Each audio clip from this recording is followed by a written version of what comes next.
Commission. So first on the agenda is the call to order and roll call. Staff, can we have the roll call, please? Yes. Commissioner Abbott? Here. Commissioner Frank? Don't see her, okay. Commissioner Martin? Here. Commissioner Negus? Here. Commissioner Sardinas? Present. And Chair Noble? Present. So Commissioner Frank is not here right now, but she may join us later. Okay. Okay, so next on the agenda is the approval of minutes. The September 10th, 2020 meeting minutes. Do any commissioners have any comments or questions or a motion on these minutes? I'll move that we approve the minutes. Do we have a second? I second. Great. Isabel, roll call, please. Yes. Commissioner Abbott? Aye. Commissioner Frank? I think I saw her. Aye. Yes. Great. Commissioner Martin? Aye. Commissioner Negus? Aye. Commissioner Sardinas? Aye. And Chair Noble? Aye. Okay, moving on to public comment. So this is for persons wishing to address the commission on an item that is not on the agenda. I see that we have one member of the public raising her hand. Go ahead, Carol. So Carol, if you want to unmute yourself to provide comment, you can do that. Got it? Am I unmuted? You are, thank you. Thank you. Well, I wanted to get something on your agenda in the near future. And the situation is that some of us in the neighborhood don't feel that there's enough transparency and accountability in the vegetation management plan on Albany Hill. And we're inquiring, since you are the Open Space Commission, that was added to your responsibilities, that you would be the agency that could make this happen. And I just, you know, the urban forester comes in time after time with street trees that need to be taken down, and you have a discussion about whether it's appropriate or there's another way of going about it.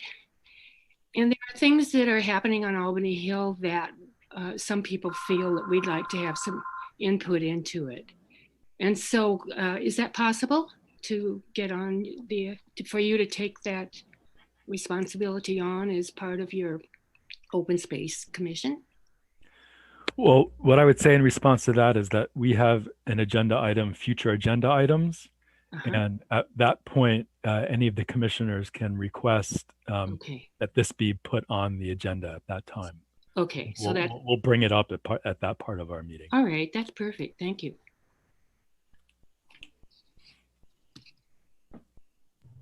Okay. Any other members of the public wishing to comment on items not on the agenda? Okay. Seeing none, we'll move on to the next agenda item, and that is announcements from staff and commissioners. So staff, any announcements? Yeah, I wanted to just take this opportunity to promote Albany Local Week, which is coming up this year. It's October 17th through 24th. And you know, I don't have the exact number. I think this is the seventh or eighth year that we've done Albany Local Week as a way to promote Albany businesses. And of course, this year, more important than ever, we want to encourage the community for at least 1 week to do as much as they can in Albany. And we've created a bingo card this year to encourage people to not only frequent the Albany businesses, but also explore a new park and write a positive message in chalk on your sidewalk, and just again creating community. All of the information can be found at albanyca.org/Albany Local Week. And it's coming out to every home and business in Albany and should be in your mailbox here sometime at the end of next week, fingers crossed.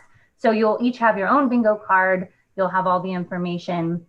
The Recreation Department, along with the city, has put together a calendar of events. I think they're all virtual, so you can attend virtual events put on by the city and also by some local organizations and businesses that are doing a specific Albany Local Week events that we've highlighted on our website. So help us get out the word, print out a bingo card. We've been working with the Chamber and Solano Avenue Association, and they've sent that out to all the businesses. Our hope is that they will put the Yes, We're Local flyer in their window, as well as print out bingo cards for residents to stop by if they're going to a business, pick up a bingo card, and everyone who turns in a bingo card gets a prize, an Albany prize. And then there actually is a very big gift at the end. We will be choosing the winner with the highest points, and the Solano Avenue Association donated some Solano Avenue bucks, gift certificate. So that's kind of the grand prize. So thank you, Todd, for your help with this event. It's fun and it's a great way to support our businesses. So we really hope that it's a success, and fill out your bingo card. That's all I have. Great. Thanks for that. Any other announcements from staff? No. Any announcements from commissioners?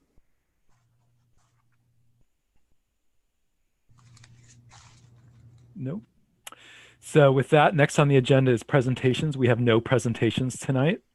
So we can move on to agenda item number 6, which is the 6.1, the tree removals. And so John, do we want to go through one by one, receive a presentation on each one, and then take action on each one? I think so. I think particularly because some commissioners need to recuse themselves on some of them. I think that makes the most sense.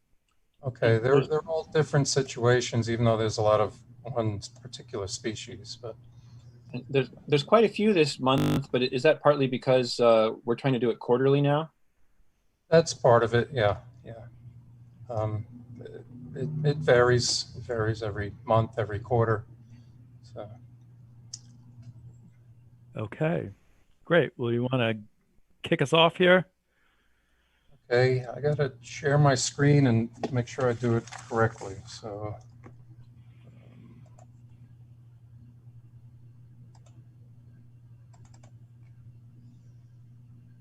Are you seeing my screen, my shared screen? We are, but we're also seeing the next slide. Okay, we don't want that. So let me try. How's that? Any different? No, that's the same. This is You the common. can alter display settings. Yeah. Display settings. Swap. Nah, Yeah. that's. Oh, that's usually what you can do. When this problem comes up for me, it's usually because I have more than one monitor on. Yeah, I need the advanced tab according to instructions I found online, but I'm not seeing an advanced tab. I think if you can't solve this problem, that we can live with this display. Okay, well, you're going to see my notes. Okay. So, and the next slide. So hopefully there's nothing too incriminating in those notes. How about they're just brief reminders for me. So how about trying clicking on the thing that looks like a monitor on the bottom of your, at least I can see something that looks like a monitor that's towards the left there by the magnifying glass. Yeah, that guy. See if that does anything. black or run black? Okay, never mind. No. Okay. This one. No. Ooh. That was not the right one, and now I don't know how to get back. Here we go. Okay, sorry. I'm sorry. That's okay. I want to figure this out, but Oh, it says screen. John, when you hit the 3 button, there's a high presenter view. Ah, the screen has stopped as the window is closed. Can you see it now? Nope, sorry. No. Okay.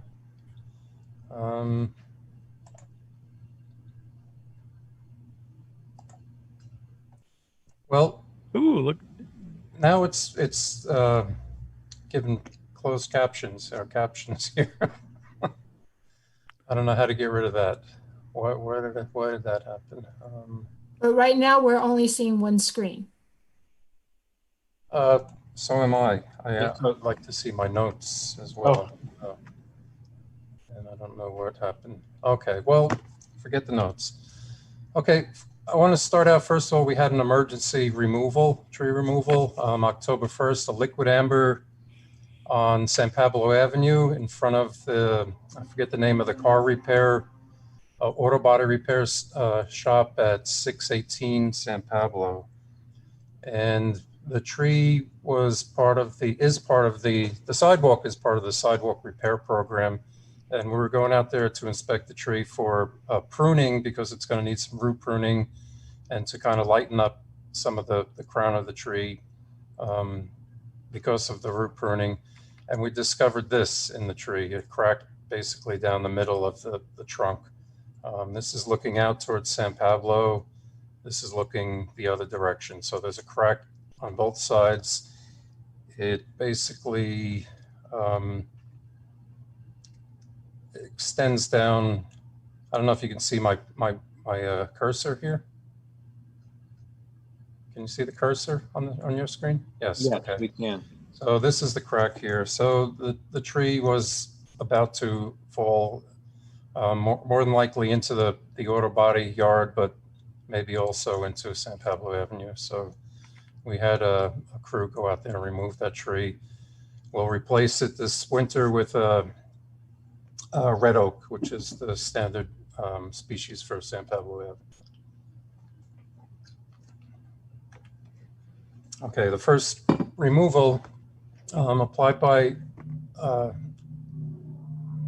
submitted by the property owner is 821 Cornell, and a year ago or so we approved this tree. No, we approved the tree on the right in this picture for removal due to construction, remodeling of the property.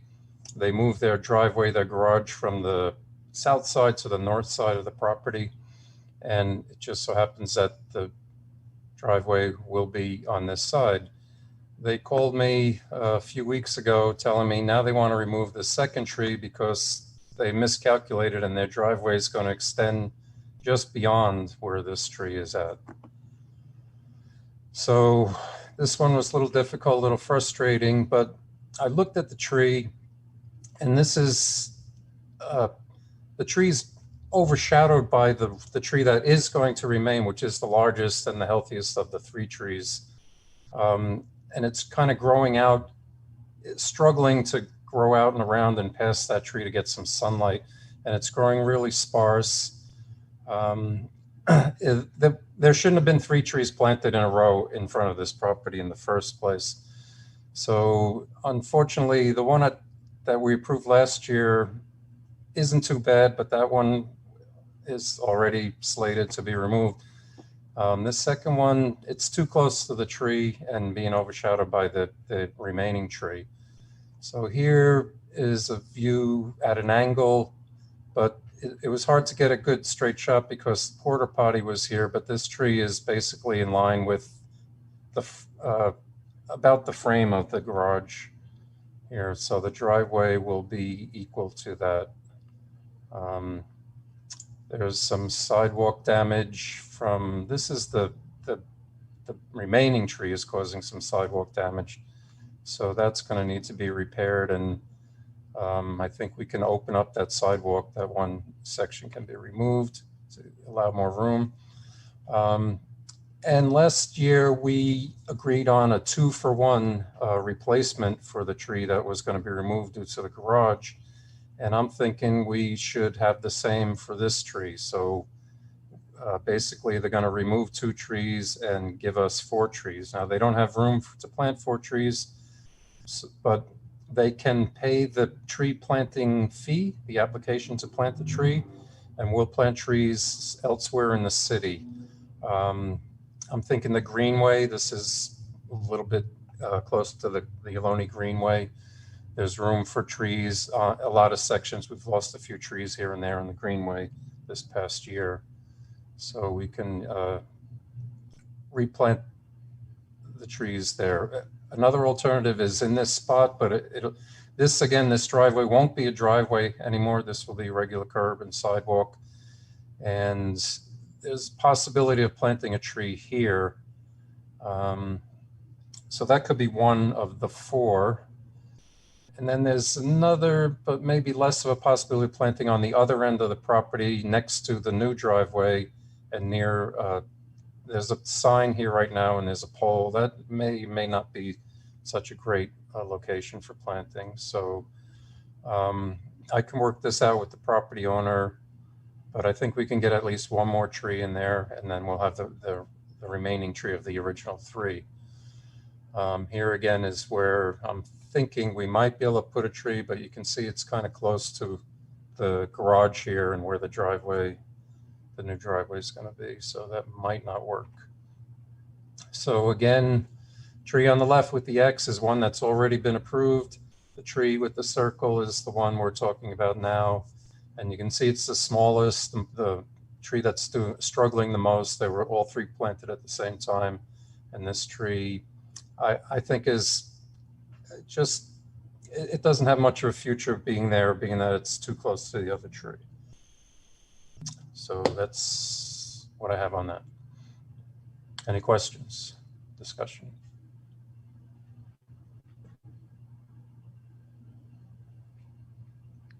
I have a question. Sure. The original tree that they requested to be removed, I know that's already been authorized, but is that one still, since they said the driveway shifted, is that tree still in the path of construction? The driveway didn't shift. They just miscalculated. That is in the path of the planned driveway. And this other tree comes close to the other end of the driveway. And I don't know why they couldn't foresee that this tree also needed to be removed, or I don't know. I don't know if their plans changed or their driveway expanded or garage expanded, but this is where we're at with this now. And the garage is already built. The house is near finished, and the trees in the it's going to be in the driveway. So both of them. The one on the left more so, actually. So. Thank you. Do we have any members of the public who wish to provide comment on this application? We do. Can we? Hello? Andreas, go ahead. Yes. Yes. Hi, thank you. Thank you, guys. So we're the homeowners of the house here at 821. And basically what happened was there was a little bit miscalculation. We were like, okay, we can keep the Catalina ironwood there, but it basically is in line with the garage frame. So it was going to be, there was no point in keeping it at that point. So we did submit a check for that tree. And I talked with John, and I think we're going to work out something to plant 2 more trees up to the city where they want to plant those. But we were going to replace the trees in front of the house, just like as planned like last year.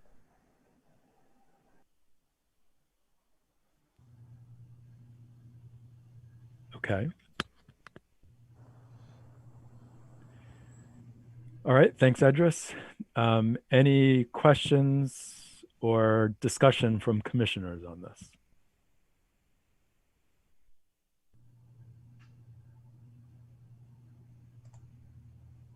Commissioner Abbott, yes. Oh, you're muted. There we go. The only thing I would say is it would be nice if in this situation, if maybe they can ask their neighbors if there's any neighbors who want to plant one of the trees that they're going to need to find someplace else for first, and then, you know, kind of move out from there.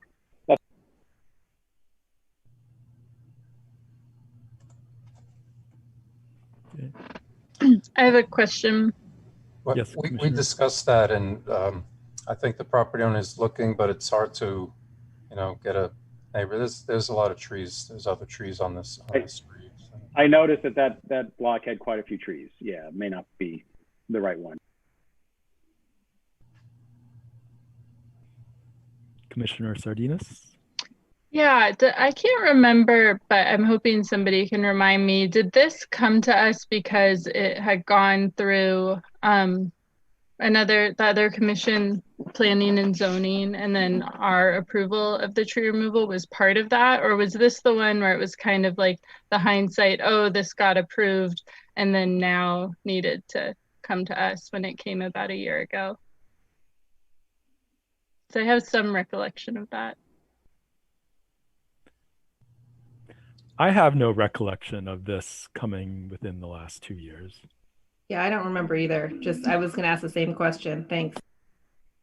Yeah, I seem to recall this one. And then there was the other one with the bigger development on Canes behind Ao San, the old Sizzler. And that one also had a bunch of trees that were going to need to go for driveways. And I kind of recall this one, but I forget specifically what stage in the process it had gone through and why it was coming to us at the stage it was.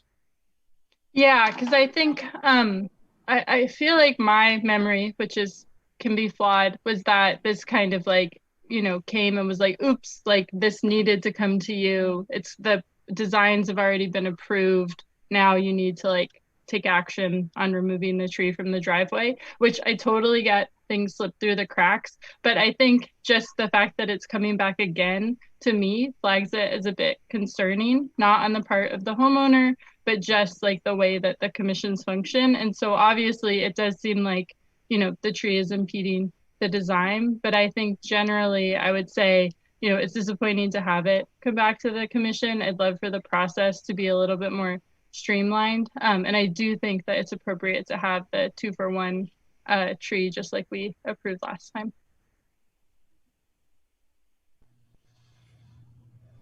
Okay, any other commissioner comments, questions, or a motion? I'd just like to say that I also agree that I think it's a good 2-for-1. Thanks, John, for offering that or just suggesting that. I also agree with Todd that to the extent that we could just maintain canopy cover on that street, I think it's a good idea if we could try to just locate those trees right in that same neighborhood or right in that same street. Yeah, I can look around and see if there's places where there were trees and aren't no longer, and try to get them planted there, but I can't guarantee that. So. I think that's a suggestion. I don't think that's we're not making it dependent on finding 2 neighbors to plant trees. We're just saying it would be nice.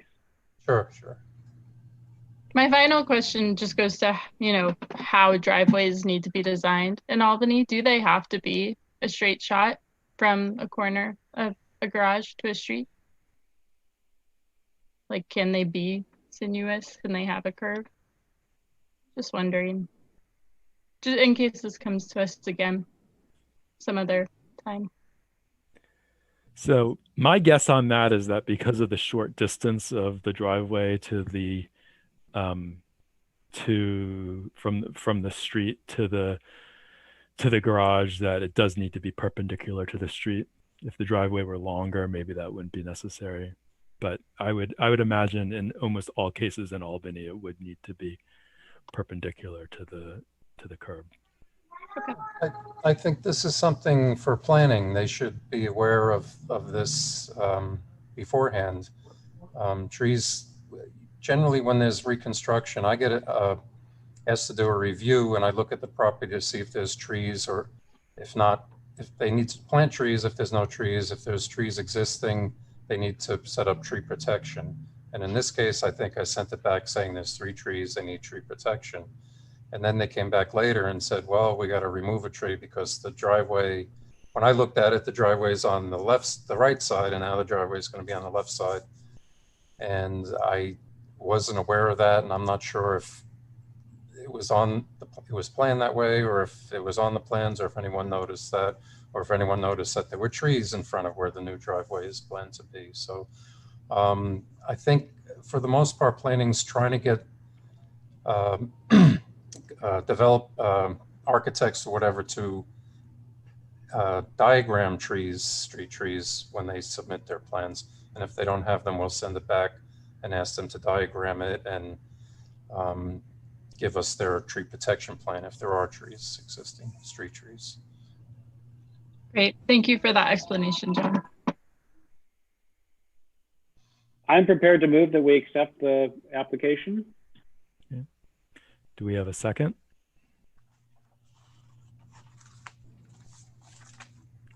I believe Commissioner Martin seconded it. Can we have a roll call, please?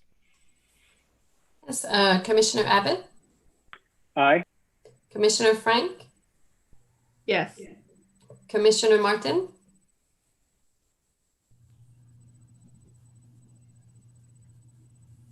Commissioner Martin, I think you need to unmute yourself to. we can't hear you. My space bar is not working. Yes. Great, thank you. Commissioner Nagus, Aye. Commissioner Sardinas, Abstain. and Chair Noble. Yes. Okay. That passes. So John, do you want to move on to the next one? All right, next one we have is street tree removal at 916 Santa Fe. The owner applied to remove two sweet gum, we call liquid amber trees. These are the trees, tree number one on the right side, tree number two on the left side. This came about because tree number one dropped a limb this year after dropping a very large limb a year or 2 years ago. I can't remember exactly when, but so here, this is tree number one. Here's where a recent limb dropped out of the tree. Here's a diagram showing actually some recent driveway repair, and I believe the curb and gutter were replaced here. There's some new fresh concrete here. You can see there's a water line right here within a couple feet of the tree trunk. The sidewalk is being lifted by the tree right here, which is another concern of the property owners. And here you can see an old scar. I'll get to a better picture of that. So this is the old huge limb that dropped out, and it broke out in such a way that it ripped into the trunk of the tree. The arrow is pointing to some bleeding, basically some sap with, it looks like a bacterial infection, kind of like a canker, or some trees you call it gummosis, when the sap starts oozing out of a tree. You can see some wound wood here where it's trying to heal itself, but you can also see that it's stained all around with this sap and bacteria. And this looks like there's some decay starting to happen. This will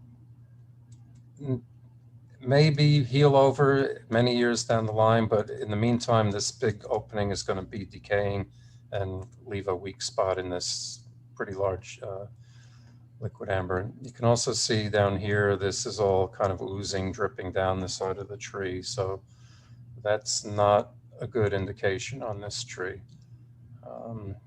Here's where the sidewalk is lifted. There's sort of a roller coaster effect between the two trees here. You can see a little bit here. This is what we're looking at, tree number one. And it's lifted here. You could see over the walkway, there's a lip. There's a nice lift there. It dips down, it lifts up again at tree number two, where there's been some asphalt patching on the sidewalk. Here's another view around tree number two. Basically, the whole slab has been lifted and it's tilted towards the house.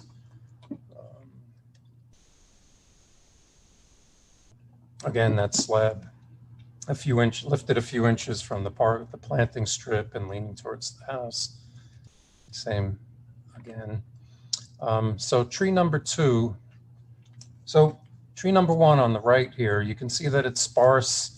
It's larger, it's sparse, it's dropped a couple limbs already. It's had a few limbs removed on some of these long extended lateral limbs, which leaves a lot of end weight on these trees and on this tree. And when there's a lot of end weight, it's apt to lose more limbs. And liquid embers in general lose limbs. Once they start losing limbs, they continually lose limbs at least every year, maybe a couple limbs a year.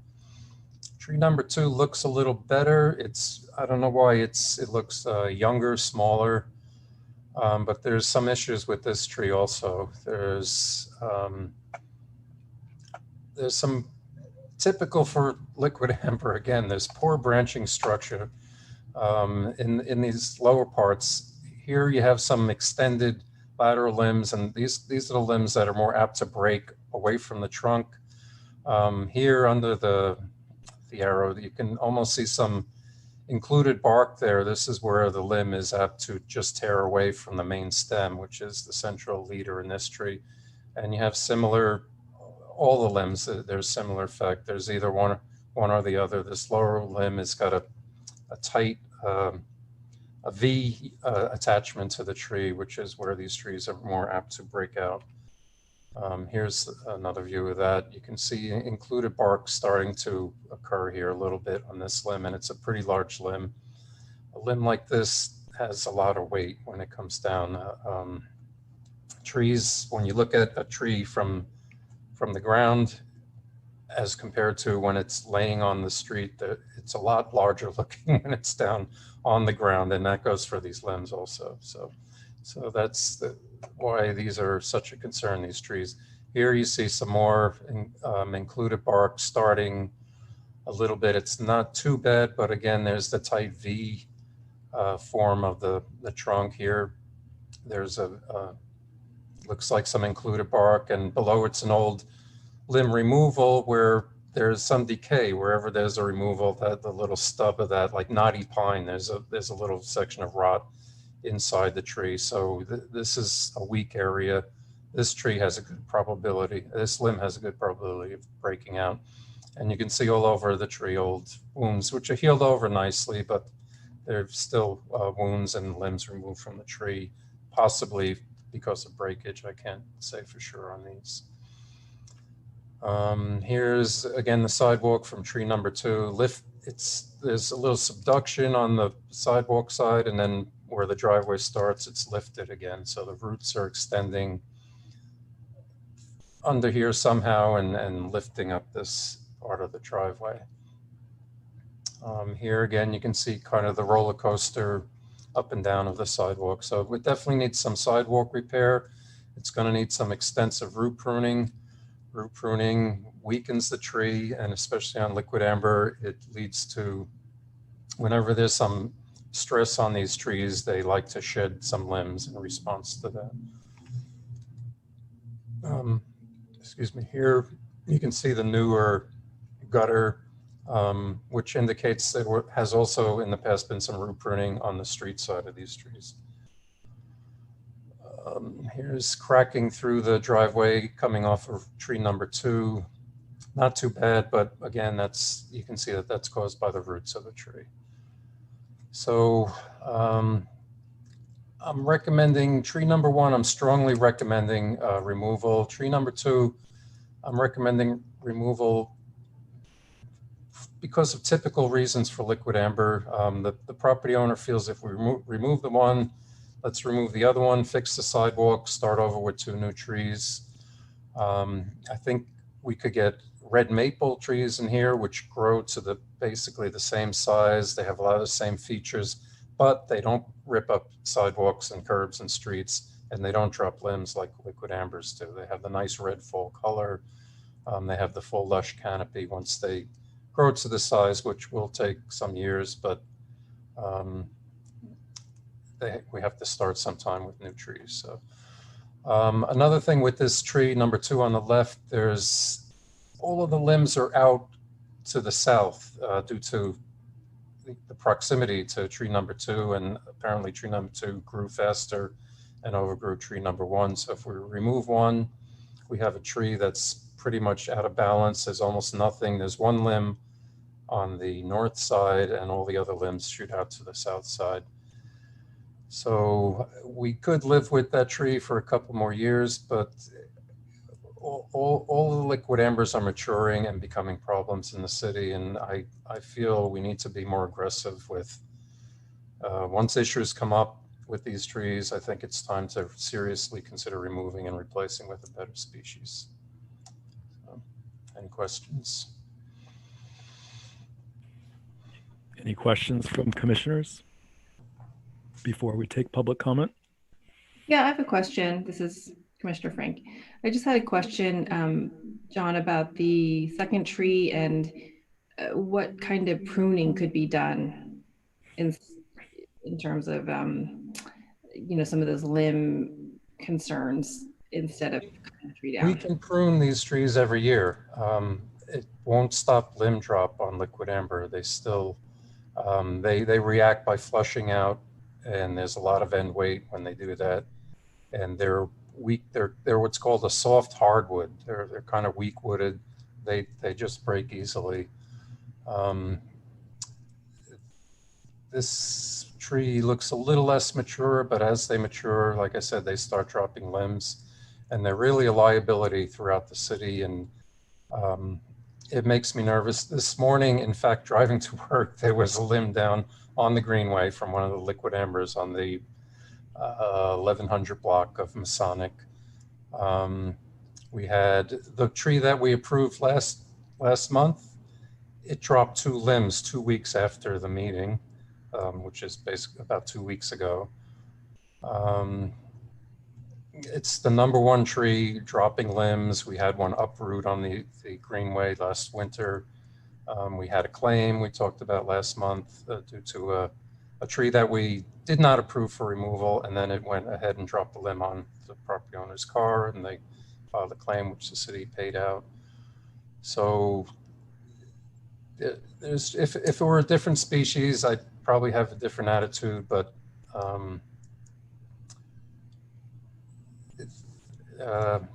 like I said, we need to be more assertive, more aggressive with dealing with the liquid amber trees in the city. We have about 300, maybe more of them, and I don't know. I'm trying to keep a list of all the problems I'm facing with these, but it's a rapidly growing list, much more than any other species. So, we're also, to get back to answering your question, which I kind of diverted from, we're pruning about 100 liquid ambers this year. We're doing crown reduction, which means we're trying to bring in the width and the height of a lot of the trees, taking some of the weight off, hopefully diverting some of that weight from causing limb failures. But again, it's hard to say, and we're spending a lot of money on pruning the trees already. And actually that tree was pruned because originally that wasn't up for removal when I had the project go out to the contractor. So we did prune that tree on the left. The tree on the right we didn't, because I'm pretty sure we're going to approve the removal of that. And originally the property owner wasn't talking about removing #2, but he decided to apply for that as well. So. I had a question, Commissioner Martin. Is there, can you remind me, are liquid ambers on our approved list to plant new trees? They are not. They haven't been in a long time. They're not on any neighboring or Bay Area cities, probably a lot of cities throughout the country. I think they've removed liquid amber as an approved street tree. The Forest Service recommends, if you're going to plant this as a street tree, have 8 to 10 feet from the curb and from the sidewalk. So we're talking about a 16 to 20 foot wide planting strip. Then they're okay. In Albany's maximum 54-inch planting strips, it's just not a good tree. The city of Sunnyvale actually has a liquid amber removal policy specifically for liquid ambers. They allot I think $50,000 a year towards to just be spent on removing liquid ambers and replacing them. Depending, I guess it's first come, first serve or priority or whatever, but they remove as many as they can on $50,000 every year. Other cities have been removing them. Last year, Piedmont had a huge liquid amber removal project on, I can't remember the street, but one single street, and the community was kind of upset more so about how they went about publicizing or not publicizing the removals. They weren't really concerned about the trees. A lot of the community were happy to see them go because they rip up their sidewalks and they drop limbs and they drop the little spiky balls that people slip on and break their ankles and whatnot. So, answer to your question is no, it's not on our list and it won't be. We won't plant these again. Any other questions before we ask for public comment? No. So, public comment. So I think Jeremiah, you're first. Hi, good evening, arborist. I was just wondering how you remove this tree. Do you by chance cut it at the ground level and the roots are still in the ground, possibly the roots are still growing? I was just kind of wondering the process of tree removals. That's my question. Thank you. Sure. Well, the exact process is up to the contractor who gets the work, but we remove it to the ground and bring in a stump grinder and grind out the stump. We don't remove all the roots. It's near impossible to do that, but on liquid amber trees, you're making a good point here. Liquid amber roots will resprout even if we grind out the stump of the tree. A lot of species won't, most species won't do that, but liquid amber will send up little shoots, and the property owner will need to constantly clip those off until the energy of those roots dies out. I've read where there's cases where roots have grown under houses and the tree was removed and little sucker growth comes up and starts pushing out their floorboards in their living room, whatever. I can't say that's accurate, but I've read stories like that about these trees. So we do our best. We do the grinding, and when there's sidewalk work, they do additional root removal. They need to do that. But some of the roots will be left in the ground, and they may or may not sprout, but I've seen them sprouting in Albany, resprouting. Thanks. Kenneth, you're next.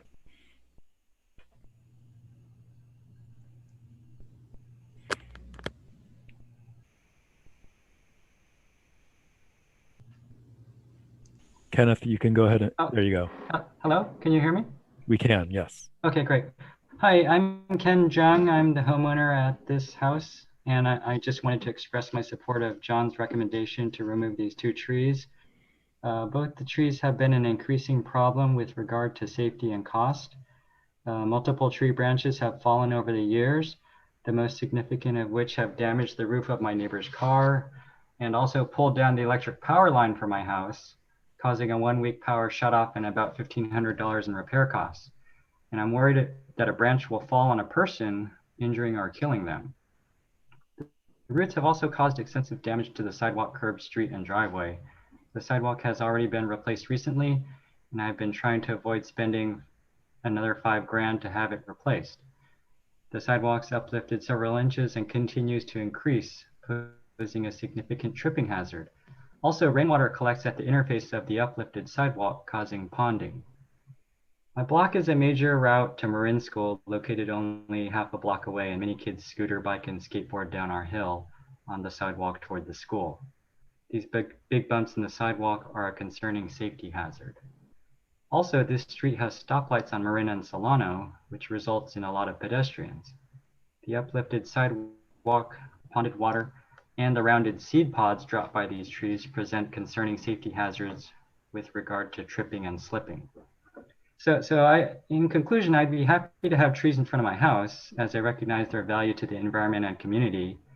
But as John was saying, I don't think the existing trees are appropriate for this location. I think more suitable trees should be planted in their place. So thank you. Thank you, Ken. Mary, you're next.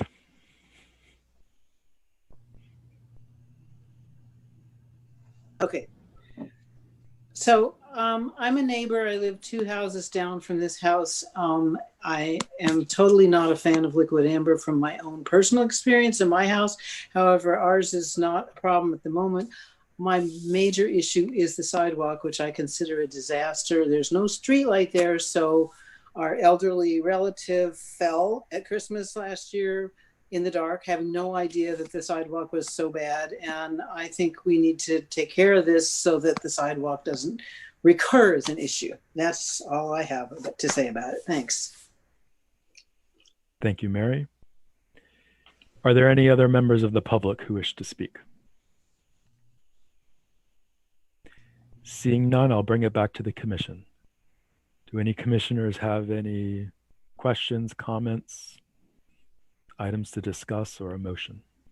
I think it's amazing how many liquid ambers we see come to us. And I appreciate hearing, John, how many there are in the city and that you do take it as a big concern. I certainly do. And I appreciate that the homeowner spoke about the location of his house relative to schools and pedestrians and a neighbor as well, the safety hazard. Unless people have other comments, I would definitely be prepared to make a motion.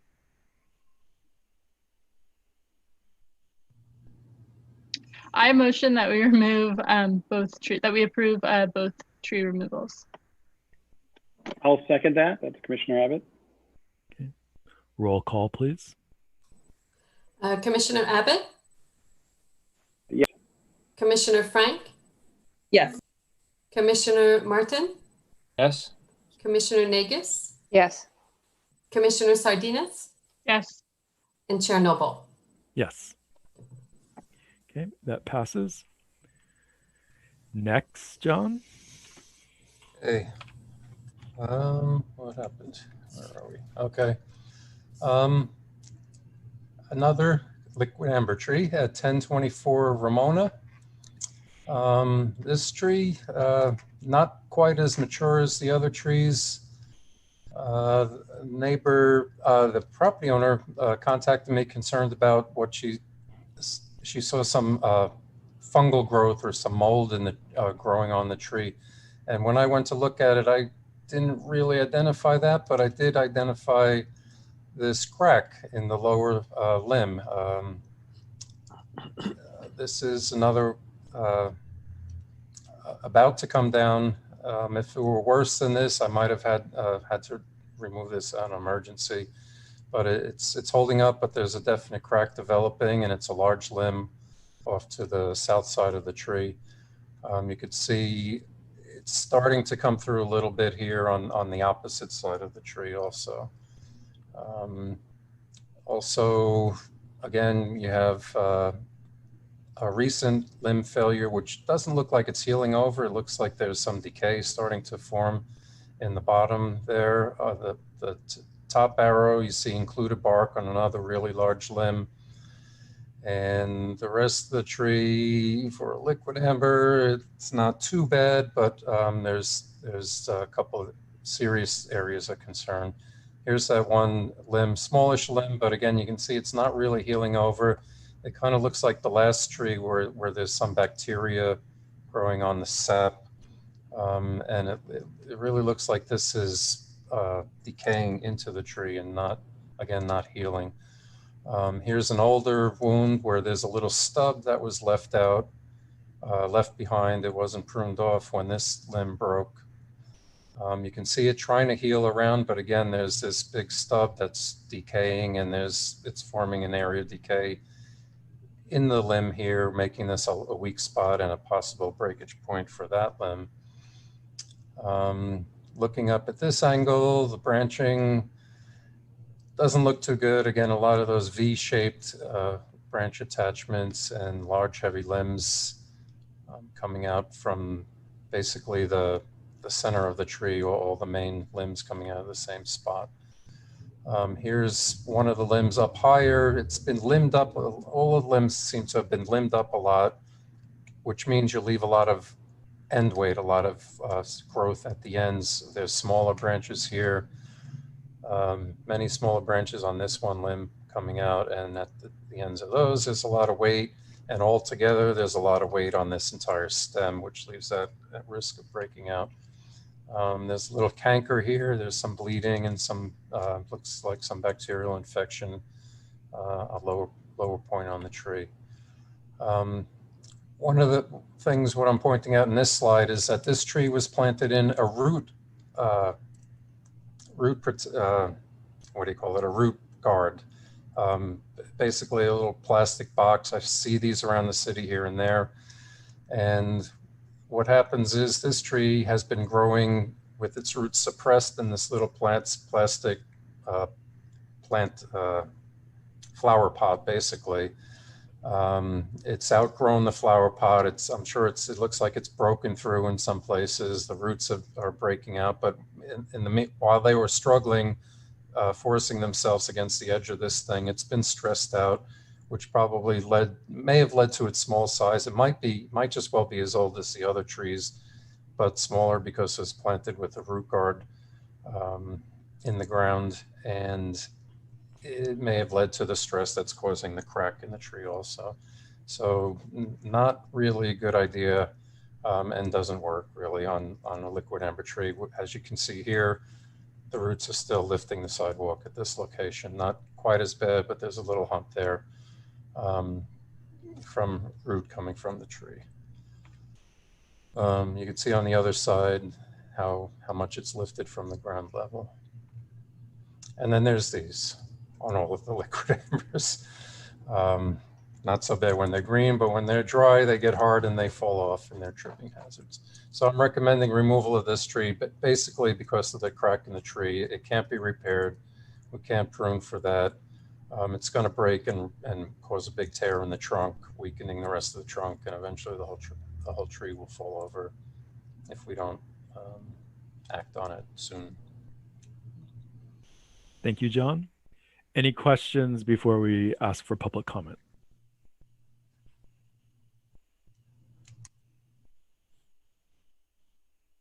Okay, we'll take public comment.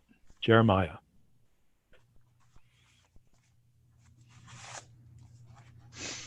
Hi. Yeah, so a point of interest you raised last time is that these roots do continue to grow and sprout up again.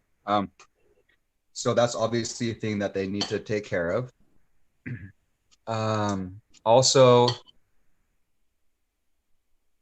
it's really nice to actually know the name of these trees. I've seen them a long time, and I've always never known the name. So this is a very educational meeting because it's everybody's learning something new. And it is a fact that these trees do drop branches, and there's a hazard for potential people on the sidewalks. And there are some other trees in the city like that. So I say, yeah, go for it. As you know, if you cut these trees down, make sure you're planting a new tree in its place to replace the oxygen that's lost. Thank you, Jeremiah. Any other public comments? Okay. Seeing none, we'll bring it back to the commission. Any commissioners have any comments, questions, motions? I just wanted to address Jeremiah's comment that our policy is that if we remove a tree, it gets replanted. And I would just add to that a little bit. One nice thing about the liquid ambers is they're large trees, usually planted in large strips, and we don't have so many of those. So it's an opportunity to plant kind of a more appropriate, but a large tree, which we like. Yeah, I just want to say this is Commissioner Frank, and by the way, sorry, my video is not on, my camera's not working, but I would just say that, in general, I understand the removal of liquid amber of this that's, dying or has some decay, but I don't know that I support, unilaterally removing them if there's not a cause when there's a application. So I just wanted to make that statement. Yes, I don't think we are, but we're when there's issues that come up with them, and that's pretty common, but I think as an issue is pointed out to us, to me, to the city, there's some liability involved if we say, you know, we don't want to remove it because it's a big, beautiful, lush tree. It is all of that, but it's also a liability. And there's some trees. There's another location we're going to come to. There's three. There's two out of the three the owner wants to remove. The third one's still small. There's no reason to remove it at this point. But once they start hitting maturity, problems start showing up. But yeah, I'm not saying we go and do a clear cut of liquid amber throughout the city, but over time, we need to remove and replace all of them eventually. John, you mentioned that there are about 300 liquid ambers in the city, and anticipating that many of those will need to be removed in the not too distant future. Do you think about that at all when planning for new street trees in terms of areas that may see a change in the canopy, and wanting to be proactive and plant trees, anticipating that will be happening in the future? You're referring to interplanting, so planting while the tree is still, before it gets removed. Yes, yeah, I think that's what I'm talking about. I've thought about it. It's a little bit difficult because we need to get buy-in from the property owner.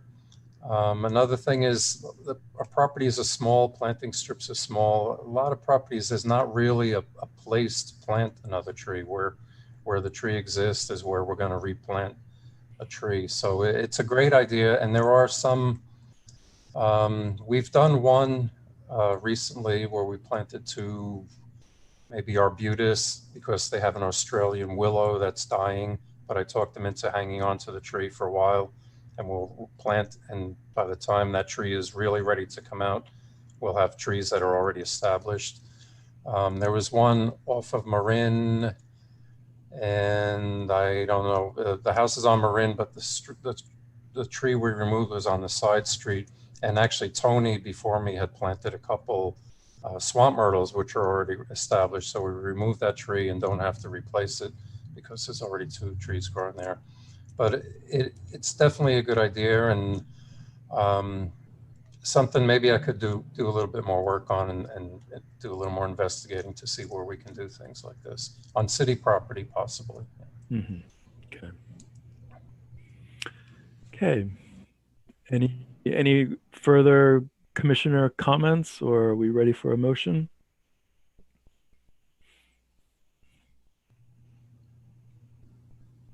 I'll move that we approve the application. I'm sorry, Brian, were you gonna? I will second it. Okay. Roll call, please. Commissioner Abbott? Yes. Commissioner Frank? Yes. Commissioner Martin? Yes. Commissioner Negus? Yes. Commissioner Sardinas? Yes. Chair Noble? Yes.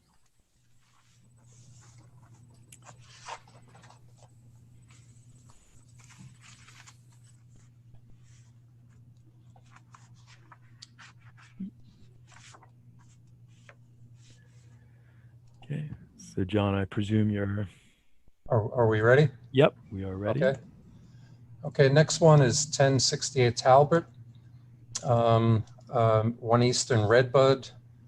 Property owner contacted me about some dead branches and wanted it to be pruned off. And at the time I told them, well, or they wanted it to be removed, I think originally. And I told them it's still alive. And I think it was winter or spring. And I wasn't sure if it was going to come back or not. And it didn't. So part of it did, but most of it did not. You can see here about maybe 60%, at least half of the crown is dead on this tree. And then when I went to do my review of the tree, I noticed there is this Ganoderma fungus, which we talked about a while ago about on a different tree. This indicates some internal decay, usually pretty extensive internal decay by the time this fungus has a chance. This is the hard woody, they call it artist conch. You can scratch your name with your fingernail on the white bottom sides of this. So when they get this big, especially on a kind of smallish tree, it's an indication there's some serious decay in the trunk, in the root zone of this tree. There's some bark peeling, and it looks like a little, maybe more bacterial infection here, just starting to peel. And you see some cracking above it towards the top of the photo here. Again, so this is the tree. There's a little bit left. We can prune it off, but that isn't going to work because of the decay in the root zone on this tree. It's a pretty old redbud. It's got a pretty good sized trunk for a redbud tree, and I think it's just time for it to come out and something, I think, different be planted in its place. Thanks, John. Any commissioner questions for John before we ask for public comment? I have a question. Yes.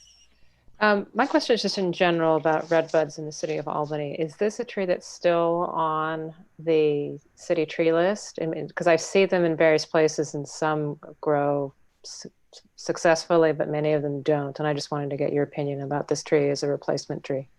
That is a great question. And yes, it is still on the list. I see the same things. Some of them, there's a few that look really nice. They're great in the spring. They're the first tree that flowers in the spring, but most of them look like they're struggling.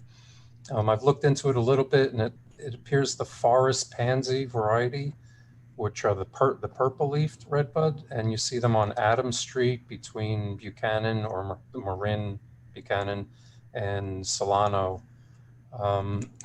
They seem to be doing okay, that particular variety. The others seem to struggle a lot. Also, they're very sensitive to breakage or pruning, and almost every one where I've seen it pruned off, there's decay that goes into the trunk of the tree. It goes down to the roots. So probably on this tree, when we cut it down, we'll see channels of decay or infection, darkened tissue coming from a pruning cut down to the roots of the tree. And they want to grow kind of bushy. In nature, they're more shrubby. So they grow out and people walk down the street and they break it because it's in their face. And then that whole branch dies back, and then that leads to more decay. And so, yeah, it's not a great species.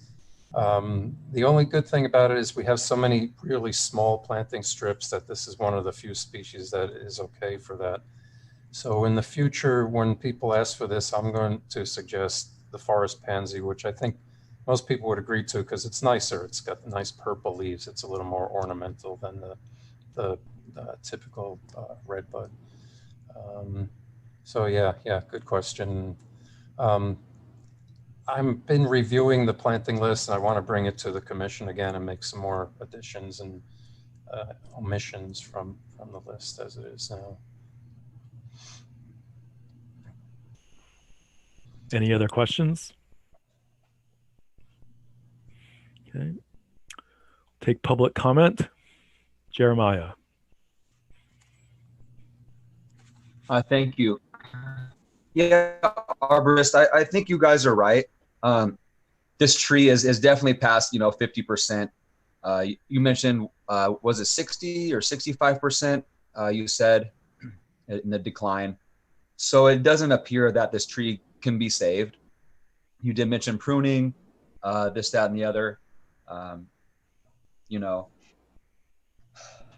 So yeah, I mean, you got to do what you got to do. At least it's not a big tree, big branches falling on anybody. It kind of seems like dead branches might poke someone's eye out if they're walking by. But the last thing, my question is, can this be replaced to plant a fruit tree? My question is, are any fruit trees available to plant on these sidewalks, shared space? I was just wondering if, apple trees or a fig tree or a lemon tree. Yeah, maybe a lemon tree. Are there any approved on the list? That way we can really live in an urban village. Thank you. Well, the answer is no. We don't have fruit trees, and there's some reasons, especially a lemon tree or a fig tree. They like to grow low and bushy. They'd be in the way of the path of travel on the sidewalk and the path of travel for vehicles in the street. As well, there's fruit drop and people slipping on them and falling, and there's neighbors picking fruit and causing arguments, and there's rodents that go after unpicked fruit or fallen fruit.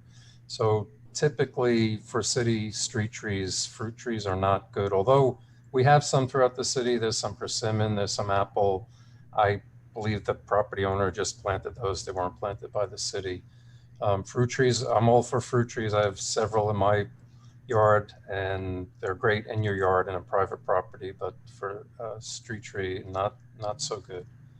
So,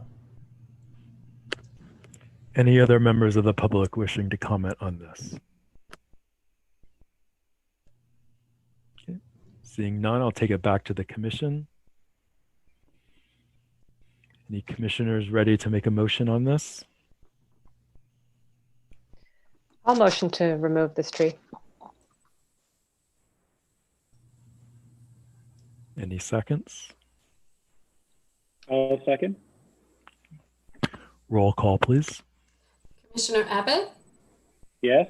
Commissioner Frank, Yes. Commissioner Martin, Yes. Commissioner Nagus, Yes. Commissioner Sardinas, Yes. and Chair Noble. Yes. So that passes, and we're ready to move on to the next one.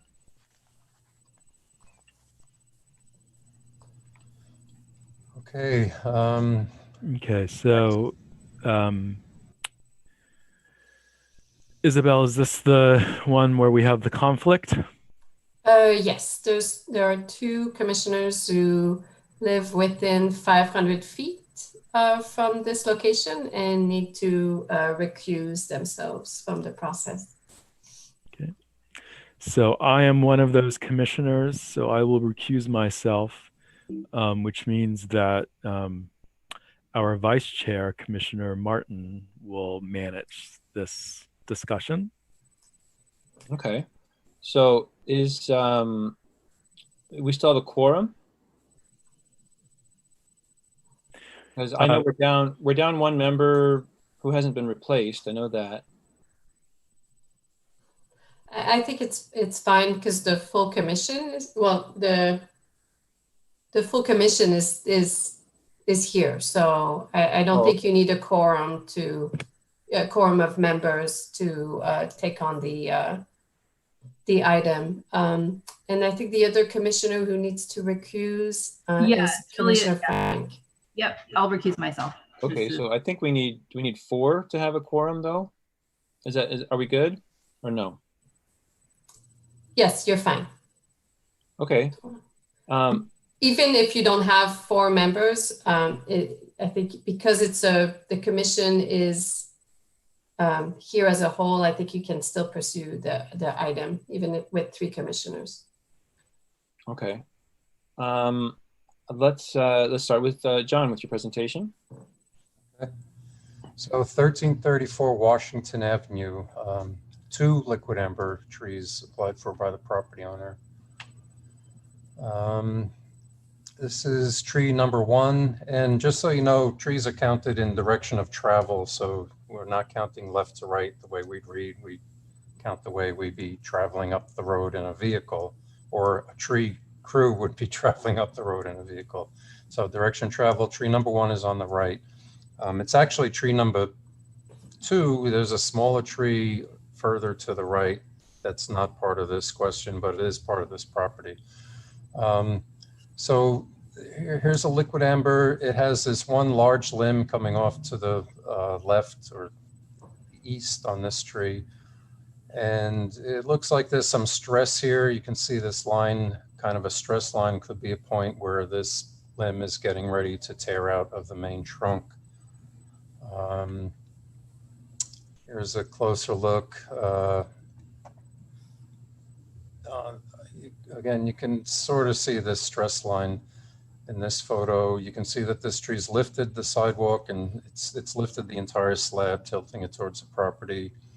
There's some old cuts here that are healed over, but could be weak points in the tree. One of the main, well, let's look at these again. Here's some more. Here's the branching, what the branching structure looks like.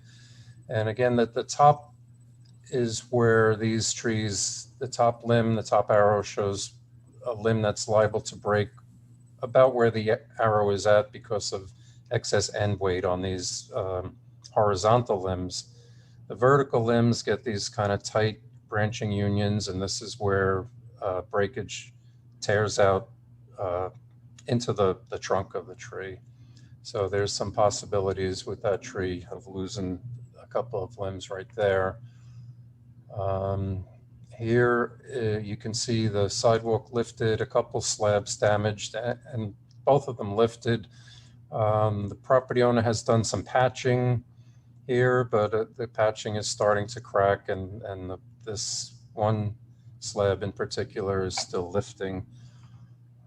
Here again is another angle looking out towards the street where the property owner did some patching, and he applied some white striping there to bring attention to the lifting, so pedestrians are aware there's an issue there. Here where the arrow is pointing to, you can see the gutter is lifted a little bit, the curb is lifted and pushed out a little bit. Some of this cracking in the street may be due to the liquid amber itself, but this circle kind of represents the area basically of these high surface roots that it's lifting everything in this area. You see the curb is pushed a little bit there, it's separated there, it's lifted and separated a little bit here, and it's lifting these two slabs. You can't see the second slab, but of the sidewalk. So here's tree number 2. And again, there's these long extended limbs that have been limbed up, leaves a lot of weight on the ends. Same here, there's long extended limb with a tight V connection. The union of the limb to the trunk is a likely spot for limb failure. There's, again, typical for liquid ambers, all these limbs could be possible areas of limb failure. I've looked at trees and decided that, yeah, this is where this tree is going to fail, and 2 weeks later it breaks up here. It's hard to really know for sure what's going to happen with these trees. But here's a closer look at tree number 2, and there is a more serious issue here. There's a crack starting to form. Again, this is an area of included bark. There was a limb here that was removed. It's healing over, but again, this causes a weak spot in the tree, and you see this little line of a little bit of inclusion here and a little bit of stress here. When this rips out, 2 limbs, both of these will rip out, and half of the tree will be on the ground, and the other tree will be probably soon to follow because of where this looks like it will rip apart. Again, here's this one large limb, and here's the stress line from that tree. Here's some tight V-shaped unions of basically every limb going up the tree. Another little bit of bark inclusion beginning on this limb here. Damage to the curb. The curb is pushed in. There's a space between the gutter and the curb here due to the lifting of this section of the curb. And on the top, you can see the sidewalk is lifted. One part of it's, I think actually this slab is lifted. It looks like this one is lifted, but this one's actually tilted in towards the property. The whole area has this landscape fabric, which I really don't like when I see this. It doesn't help the tree, kind of stresses out. It slows down the movement of air and water between the soil and roots, and the air above. It also prevents organic debris from getting into the soil, which stimulates microbial activity, which is really what keeps the tree alive and interacts with the root system, the fine fibrous roots, and helps the tree absorb nutrients and water and air. Let's see. So here on this tree, again, this is tree number 2. It's near the corner. There's some lifting that's been patched by the property owner. The property owner also did submit an encroachment permit that they had for sidewalk repair in 2006. So they did repair the sidewalk, 15 feet of the sidewalk by 6.5 feet. Tree damage sidewalk, it says on the encroachment permit from the city. And the tree is again damaging the sidewalk. So the damage reaches out to the curb in this instance, in this tree. You can see there's been some old patching there. I don't know if that's the property owner or the city did some asphalt patching there. The curb is all broken up here. It's separating. So this is all due to the roots of this one liquid amber. This is the last slide, but this is one of the important aspects of these trees. They're under high voltage power lines and they're constantly topped by PG&E. This picture, this is a Google shot, was taken in the winter, and you can see what happens when these things get topped. They flush out, they branch out. There's all this new growth, new branching at the top of the tree, causing a lot of weight on these long, naked limbs that are easily broken. So the property owner applied to have this removed based on the sidewalk damage and his having repaired the sidewalk once previously, and the fact that these things drop branches. I didn't find too much evidence of any large limb failure, but this is what the property owner told me, and I don't doubt that these things drop branches occasionally. I'm just not aware of any large limbs coming down on the trees. This is where these trees are under power lines. When we remove them, we can't necessarily plant with something like a red maple because we'll have the same situation. We'll have a tree that wants to be 60, 70 feet tall under power lines that are at 35, 40 foot height. But there are species that are similar, such as Chinese pistache, gets the brilliant red color, red, yellow, orange coloring in the fall, like the liquid amber. One of the reasons people love liquid amber so much. There's a Zelkova cultivar that's suitable for planting under power lines, which gets a little bit of fall color, but it's a nice lush tree related to an elm tree, which is your typical, prototypical city lines, tree line street tree, you know, or used to be before Dutch elm hit, but these are varieties that are resistant to Dutch elm disease. There is actual sugar maple cultivar that's suitable for under power lines. And then there's trees like arbutus or crepe myrtle. Anywhere we have so many crepe myrtle in this city, we really don't need many more of those. But there are some good trees that we could plant underneath. That's all I think I have on this right now. So. Okay, thank you. Commissioners, do any commissioners have questions for John?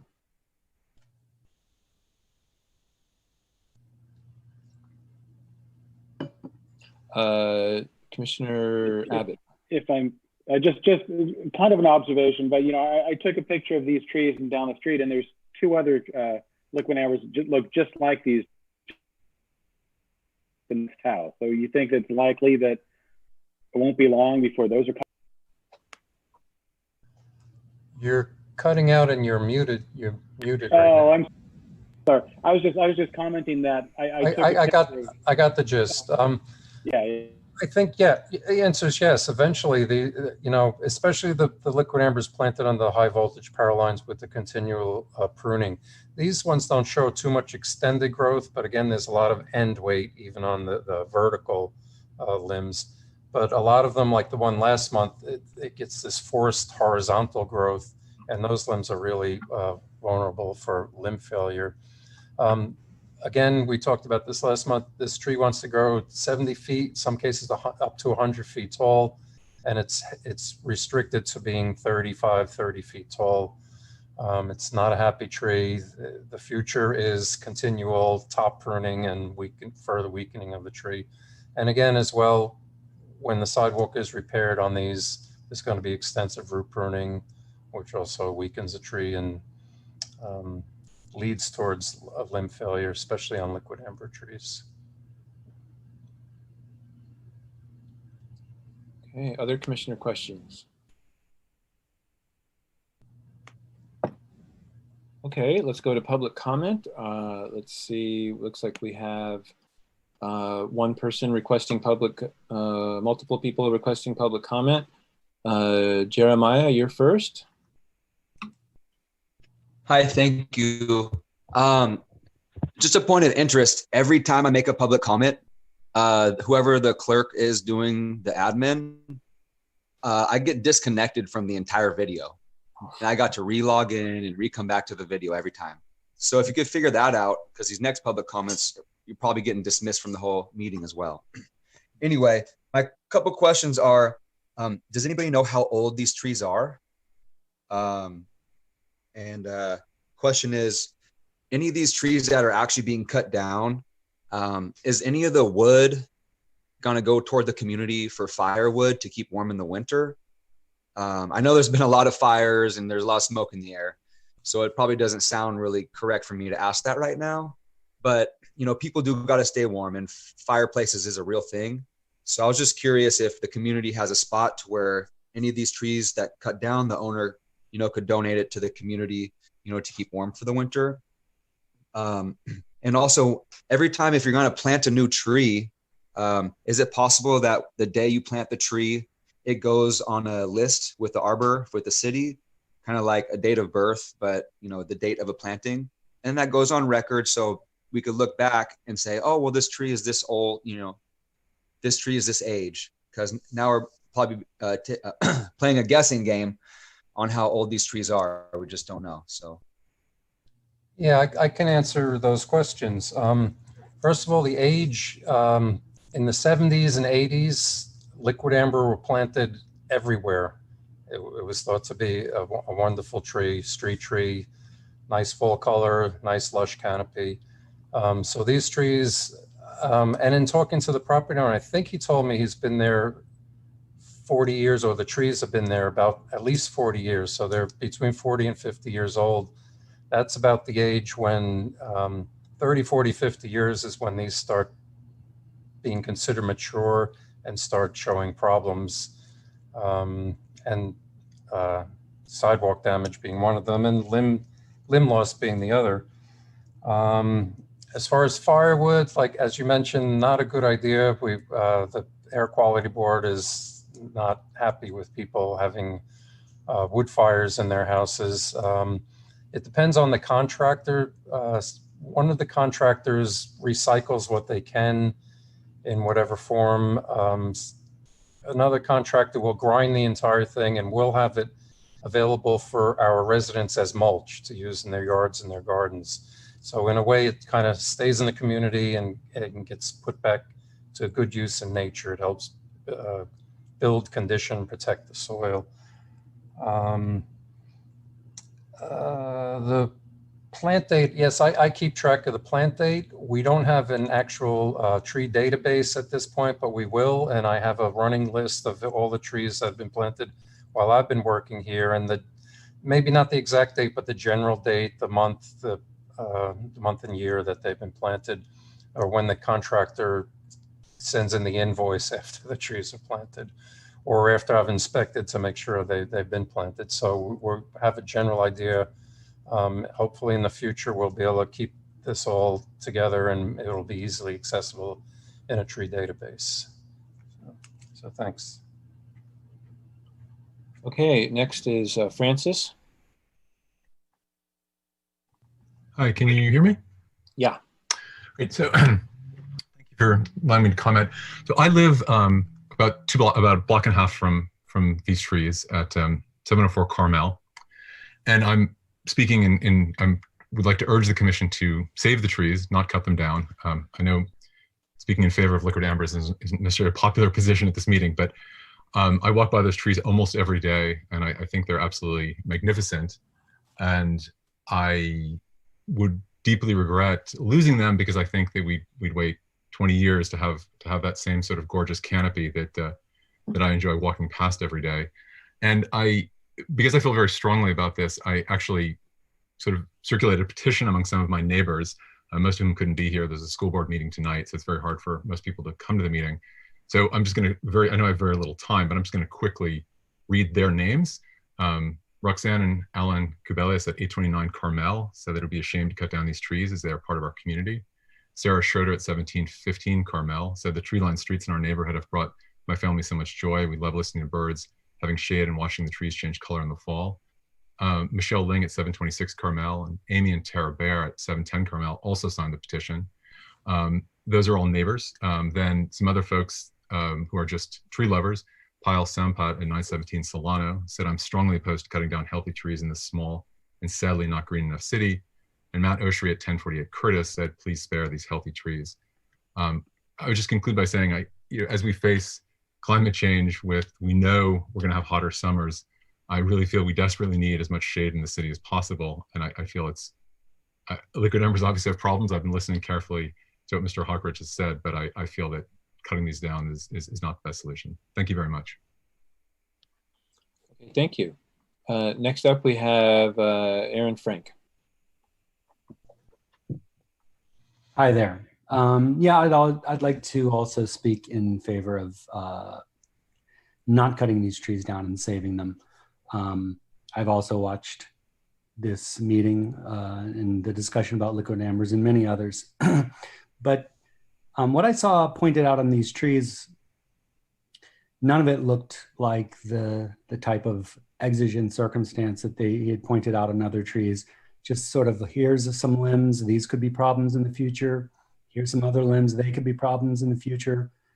They grow tall. This is what happens with trees. If we want to have trees in our community, there's a little bit of risk that they're going to grow and that one day they might get weak. But unless we're in a situation where they're dangerous, if we want to have trees, we need to keep them. And it might take a little bit of work to trim them and take care of them. There was the issue of the cloth around the roots that Mr. Hockridge didn't like. Like, that seems like an easy thing to fix. Let's get rid of that and see if the trees can be healthy. The sidewalks, yes, there was some lifting, but you all live in Albany. Those sidewalks looked about as good as I see. These are all 100-year-old sidewalks, and I've never seen a sidewalk that was any better than that one. And we've passed sidewalk repair policy. So let's repair our sidewalks and keep our trees. And it might take a little bit of work and a little bit of time, but let's try to keep them, because for climate change reasons, for beautification reasons, we're going to have the urban heat island effect. We need to have a canopy. So we can't have if we wanted a perfect world with no bad sidewalks, we would have no trees as well. So these don't seem to rise to the level of real threat yet. And I think if we want to have trees, we need to just be prudent and not cut them all down. Thank you. Okay, thank you. And seeing no more audience questions on this item. Oh no, there's one, Trevor. So Trevor, you're next. Yes, can you hear me? Yes. Okay, yeah, I agree with the comments that several people have made. I walk past this property several times a week on my walks around Albany. From all the other presentations, I would have to reluctantly agree that those trees need to come down because they are definitely diseased and definitely a danger. I don't see that with these trees. It looks, from what the urban forest is saying, they are still quite healthy at this point in time.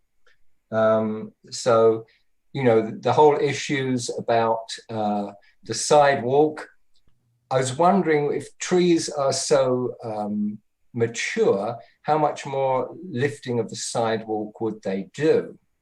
And also point out, as has been mentioned, the next neighbor down towards the west on Washington, their sidewalk is 10 times worse.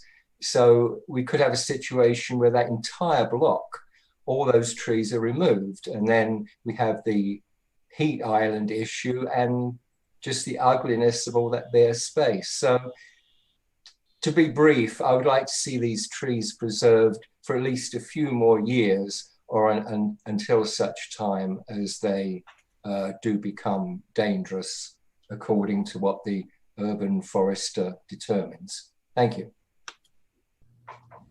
Thank you. Looks like there's no more public comment. And so, John, do you have any comment on the response about how much do roots stop growing at some point or slow down with mature trees? They don't. The liquid ambers keep growing until they die, including the roots. So the sidewalk damage isn't going to hit a level and then level off. It's going to continue. And even when the sidewalk is repaired and roots are pruned, there's still roots underneath that are going to rise up to the surface or expand to the surface and cause continued damage. The idea that these are healthy trees, these are, their structure has been altered. They're mutilated, basically. They're pruned under high voltage power lines. The tree wants to be a 70-foot triangle, a pyramidal triangle, pyramidal shape is probably more appropriate. And they'll never be that way. The roots are going to continually need to be pruned. We could keep pruning them.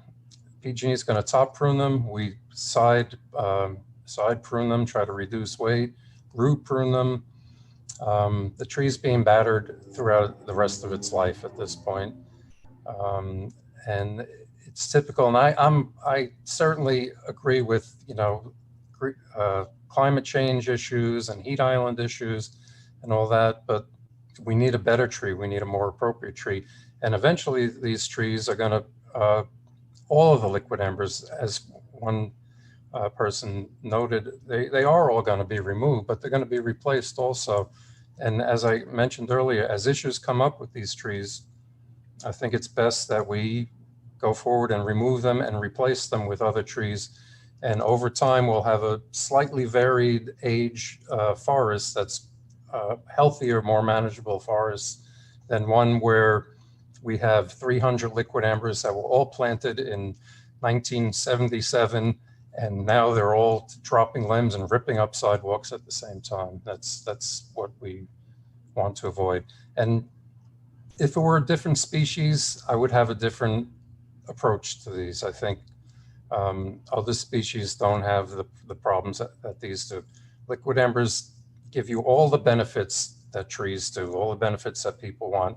The oxygen, the green leaves, the fall color, the home for birds and shade and cooling and carbon sequestering. And but they also have extreme problems that most other trees don't. I mean, this is the #1 problem tree in our city and in neighboring cities. And again, as we talked about earlier, they're being eliminated, they're no longer being planted, and they're being removed and replaced as issues come up.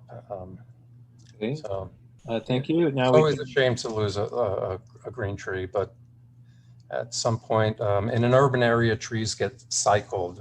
We don't leave a tree to live out its natural life. There's a certain point where a tree is either a risk, a liability, or just no longer has any value to the community. So it's time to take it out and start over with the new tree. So the next generation has some trees, some nice healthy trees. Okay, so now we turn to commissioner questions. Questions from commissioners.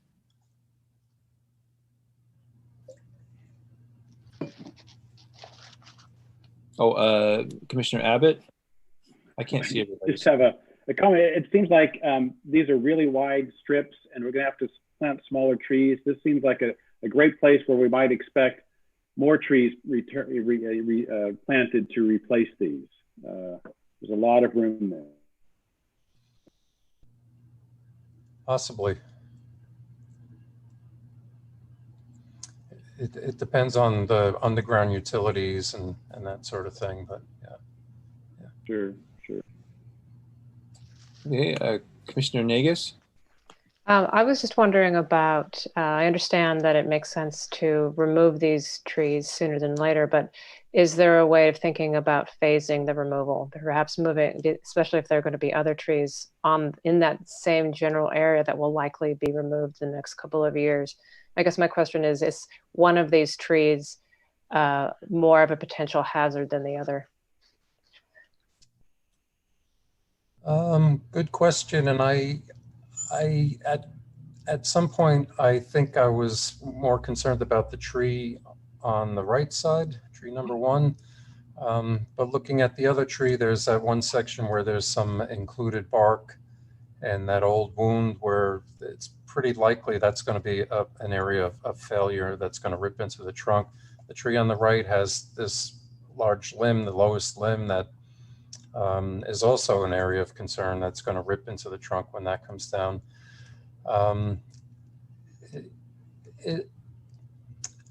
It's a good question and a good idea. And if I don't know. I think aesthetically, which isn't the top factor, I realize, but for the property owner, they'd like to start new and have some new trees planted there the same. We're not going to remove the entire block with this year or next year. It's going to take several years, but over time, as issues show up, tree by tree, we'll be removing and replacing and have a little bit of more staggered age of the plantings on this street. But to me, both these trees, they both show the same amount of risk for limb failure. And I hate to, again, when these things get pointed out to me, they sort of become our liability. If we say no, as in the tree that we denied a couple of years ago, it dropped a limb shortly after that and caused some damage. And it's hard to walk away from these trees and say it's fine. I can't really do that. So. Any other questions from commissioners? Commissioner Sardinas? Thanks, John. That was actually something I wanted to express to the folks who commented, and thanks to everybody on the street who did. I think like hearing that we have denied a petition and then it went on to drop a limb is something that is concerning to me. Certainly, like I said, we see liquid amber come before us really frequently, most frequent tree. And I do want to also mention that Chernobyl said that we'll be working on our new work plan. And one of the things that we've talked extensively about is a master street tree plan, which I believe would be part of the process of creating just our overall park and rec plan. And so that is something that we will be talking about, I imagine, extensively next year, is the idea of these, urban heat islands. The street I live on has no trees because we're on a hill and we nothing will grow even though people have planted, and it is super disappointing. But I recognize as a small city, we have to deal with like a patchwork of trees. So I completely understand wanting to keep a big canopy, but I also hope you can understand some of the other things that we weigh as a commission. Sure. And I grew up in the East Coast. I had huge trees in my backyard. I love huge trees. I don't like the little cherry trees and the crepe myrtles and things that people want to plant just as a token. They're more like a shrub to me. I like trees like this, but I think a maple would be more suitable than a liquid amber. It's a more less risky tree. It doesn't cause the sidewalk damage, doesn't lose the limbs like these things. Okay, other questions from commissioners? Comments? Another question. Yeah, Commissioner Nagus? I'm just wondering, I know you mentioned that pruning these is not generally very helpful to limit the potential limb loss. But is there, just try and get an idea of if there were a great deal of support for saving these trees, what would the city be required to do to keep them as healthy as possible? Good question.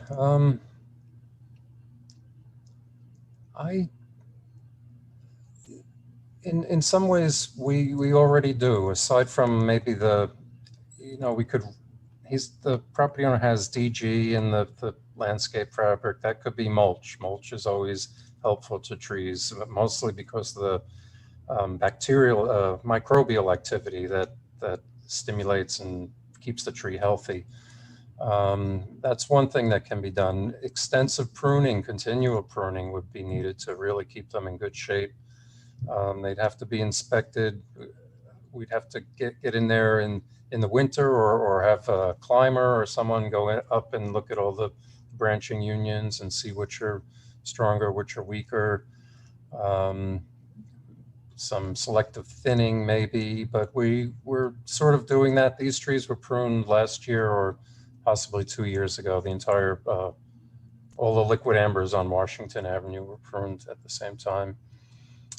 So yeah, and as far as PG&E's pruning, they just come and they top, and they're being more aggressive now. They're topping even lower down to the communication lines in a lot of trees, particularly liquid amber, because they grow back so quickly and they want to grow straight up towards the power lines again. So that's a problem. They've brought on a new contractor who hopefully is going to do better work. I've been talking with the inspectors for PG&E for the power line clearance, and complaining in some instances about the pruning that was being done, but they assured me that there's a new contractor and they're going to put in some more effort into doing better, more proper pruning rather than just kind of topping at a certain level, which is what's been done in the past. So I think for 300 liquid ambers, a lot of extra pruning, continual sidewalk repair. It's kind of cost prohibitive.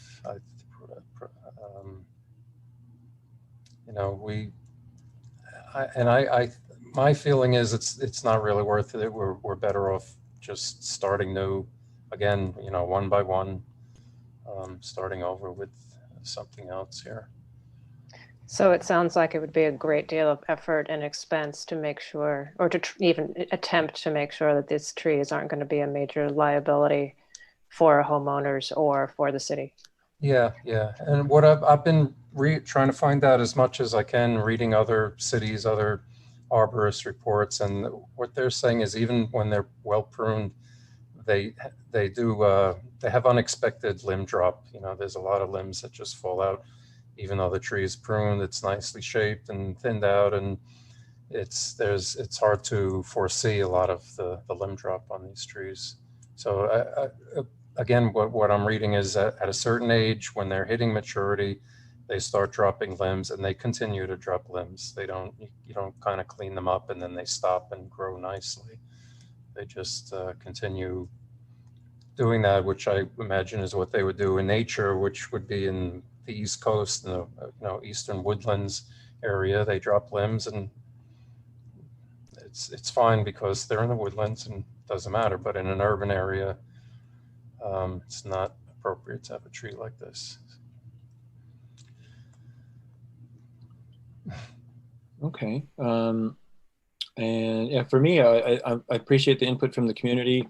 I think we all appreciate, tree-lined streets. My street has very few, just mostly some scraggly small ones and a few bigger ones.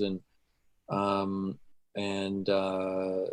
it does seem like the liquid ambers, it's this time in their life cycle for the hundreds that are in Albany, and these are identified as that. We've seen worse trees. We've seen more hazardous trees. But it does seem like this is, if there was a way to phase in, some over different years, it sounds like there's quite a few in that area. So at least this would be one site and then do other ones later years. That would be one way to stagger it. Do we have a motion from the commission either way? I can't see. Okay, well, I would move that we vote to remove both trees. Do I have a second? Okay. Roll call. Commissioner Abbott?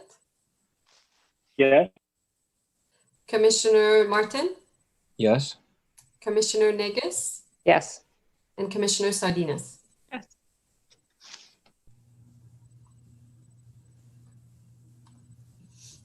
Okay, so then that puts us on the agenda for, thank you all for your input and discussion. Puts us on the next tree, and Commissioner Noble can share that one. Thank you. I'll just take it. 1433 Portland Avenue, yet another liquid ember tree. Just as a note, the eastern half of Washington and Portland are basically all liquid ember trees. So both streets have been pruned out in the past couple of years. This year we're working Santa Fe, Masonic, a couple of the streets where there's a dense population of liquid embers and pruning them. So this is a tree. The property owner called me. He wanted me to come take a look at his tree. He didn't feel right about it. So when I got there, I knew what my response was immediately. Apply to have this tree removed. There's on the bottom here, you can see included bark, and this is about chest level, about 4 feet. So there's included bark on a huge secondary leader of the tree. There's an old leader that's been removed, and it's not going to heal over. It's going to decay, and there's included bark behind it. Above one of these side limbs, there's an old wound that you can see healing over. This kind of clearer wood is actually some nice strong wound wood, but inside there's fungus growing. You can see this rippled kind of stuff. This is fungus. So this is all decaying inside the trunk of the tree. And just below that tree is a major limb with tons of weight. This tree is frightening to me. Here's another view of included bark on one of the limbs. Here's the other side of that limb. There's included bark, and you can see the stress line and what looks like a crack possibly starting to form here. And these aren't small limbs. These are basically stems of the tree, and they are about 40 feet tall each. And there's a lot of weight and a lot of distance that these limbs are going to hit when they fall. There's a lot of cuts on this tree that indicates past limb failure, or for whatever reason, limbs just removed all the way up the trunks of these stems. And this one here, you can see it's black. It's not really healing over. It's decaying. There's some healing. You could see the circle of wound wood there, but it's still taking a long time. And that's a weak point in the tree. There's some decay happening there. Down at the bottom, you can see this one leader that was cut in the past sometime that's never going to heal over. It's attached to the main central leader with included bark in between the two. So there is a weak point here, since this leader wasn't allowed to grow out to its full girth and have its full strength that it would ordinarily have. There's a tear high up in the tree of a past limb failure. Here's another one, more recent, where a limb ripped out. This looks like maybe some bleeding, some sap from the tree, possibly from either one of these bark inclusions that surround the main stem of the tree. And if we go back on this, you can see the root crown of this tree, and this is typical of liquid ember, how it's high above the ground and spreads out really far. So the root this is called a root flare. So we look at the trunk of the tree, it's about 22, 24-inch diameter, but really we need to consider the root flare of a tree because that's what is exposed and that's what's filling the space, the basin or the planting strip, whatever you want to call it. And liquid ambers always have a pretty extensive root flare. There's recent sidewalk repair. I'm not sure if the city or the owner did this. I think possibly the city did this, but I don't think I was aware of this. And there was some root pruning. You see some extensive root pruning on some really large roots on the property side, the sidewalk side of the tree. Here you just see all the different branching and included bark and really tight V attachments, except for this one, but this one has the old wound above it with the fungus growing inside of it. So any one of these stems is liable to come down at any moment. And that's it for that tree. So this one a little more clear cut, I think, than the others. There's some really obvious, more urgent issues with this tree. So this tree can be replaced, and I'm going to recommend, I was going to recommend red maple, but actually the owner requested ginkgo to replace for this tree. So that's it. Thank you, John. Any questions for John before we ask for public comment? Yeah, I mean, maybe we don't have to talk about the replacement tree right now, but I was under the impression that the ginkgo, I know it's one of them's on the approved list, but it can be a real problem. I just want to make sure we're not planting a ginkgo. I mean, I'm not sure where I stand right now on removing or not, but the ginkgo is not the kind that becomes a problem. Are you referring to the fruit on ginkgo? Yes. Yeah. Supposedly in the nurseries, they are supposed to sex the tree. They tell if it's a male or a female, and they're only supposed to be putting out male plants. And hopefully that's what we would get here. I don't know what happened in the past with some. We have several female ginkgo trees that are heavy fruiters, and I know we discussed these in the past and had a couple up for removal. But in general, the ginkgo is considered one of the better street trees. So yeah, I just think, if we can avoid the mistake of, growing a tree and having to cut it down, if there's a comparable street tree, then I would suggest that. And also one that has a bigger canopy. I know that there's some wires there, but I don't think the ginkgo has, I don't recall the ginkgo having a really nice. Ginkgo can be a 40, 50 foot tree. It's not quite as big as the liquid amber, which, as I said, can get to 70 to 100 feet tall. But ginkgo, I'd say we could have a 40-foot tree here. And we also have a property owner who requested it and is telling me he really wants this and is willing to take good care of it and do whatever is needed to make sure it's in good condition. So, I understand what you're saying. And I did initially recommend the red maple, which would basically look like this and when it becomes mature. So. Okay, I'm going to take a public comment now. Jeremiah. Hi. Yeah, so I'm learning a lot every time we talk about these trees.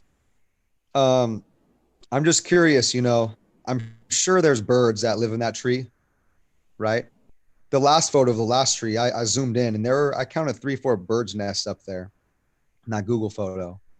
And I read in the bottom, fish and game, the bird nest, it's like a law, right?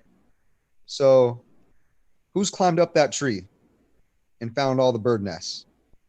And you guys keep, doing this, all these trees cutting down, but you guys aren't saying, whether or not there's actually birds live in the tree. You don't come on the public meeting and say, yes, there are, yes, there's not.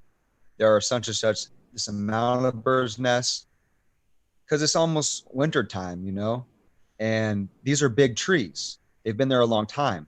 So I'm sure animals have made it their home.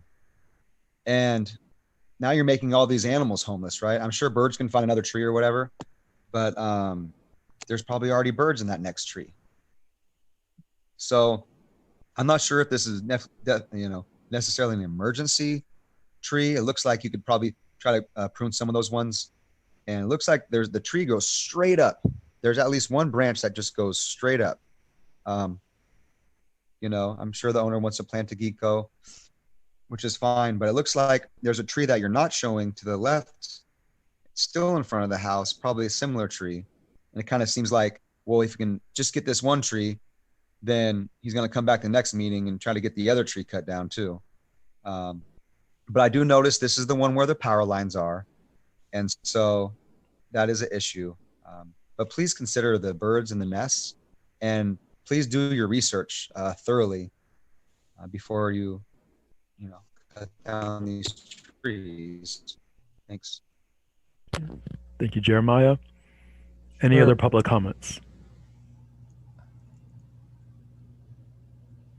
No. Okay, I'll bring it back to the commission. I can comment on that. We do look for bird nests. Nesting period season is February through August, I believe. And at that point, it's illegal to work a tree or work within close proximity of an active bird's nest. So what you're seeing in trees in the winter are old abandoned nests. Basically, it's a bunch of twigs and leaves. It's not a bird's home. They don't live there like a house. They nest there. They raise their young. The young fly off and live their lives flying around. So there is that, and it is part of my report that I quote the bird. What is it? The Bird Treaty Act. It's a federal law that we have to abide by when working in trees. So. Great. Thanks for that clarification. Migratory Bird Act. That's it. Commission discussion, questions, comments? Yeah, I have a comment just generally about all these liquid ambers. About over a year ago, I had a conversation with the urban forester at the city of Berkeley. And I know that, some cities might treat liquid ambers differently, but I know that Berkeley does everything they can to keep them. And we saw some liquid ambers today with some compromised structures and, reasons to cut them down. But I just think that I'd like to be more thoughtful about, just to look at other neighboring policies. And just because some cities say no more liquid ambers or cut them down, I don't know that we've really decided that as a commission or, as a community. So I feel like we kind of got on this roll of like, okay, every liquid amber, let's cut it down. I understand that there's some justifiable reasons, but I don't know that that's been well thought out or discussed by our commission. I just wanted to make that comment generally. I think liquid amber's been removed from the approved list before I got here, so it wasn't my decision. And I don't believe Berkeley plants more. I know they have liquid amber and they do their best to maintain all their trees, which they struggle at. I live in Berkeley. I know how often trees are pruned or not. But other communities, I mentioned Piedmont, El Cerrito, Sunnyvale has their own liquid amber removal policy and that's just in the general area.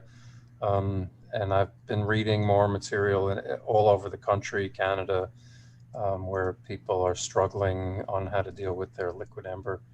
Yeah, population. I'm not saying that there's not a good reason, but what I'm saying is we've never had that specific discussion here. I understand that you're doing research on it.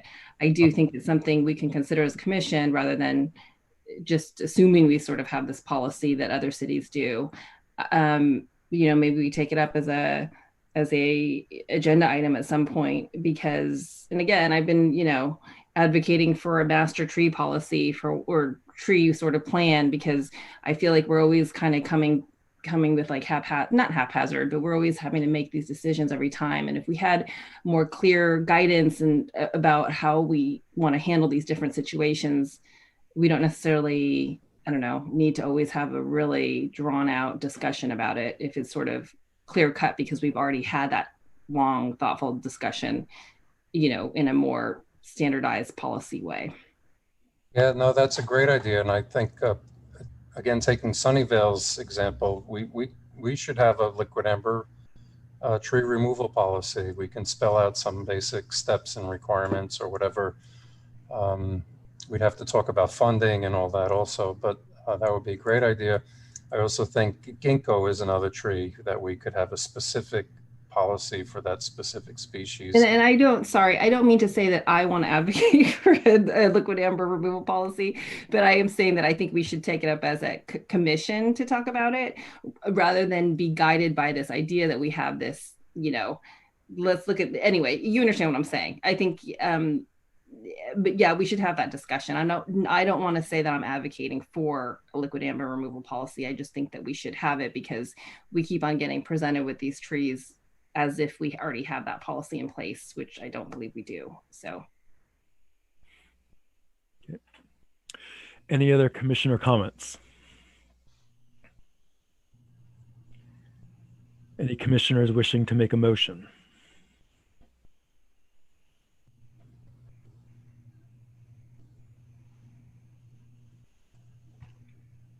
Okay, go ahead, Brian, please, Commissioner Martin.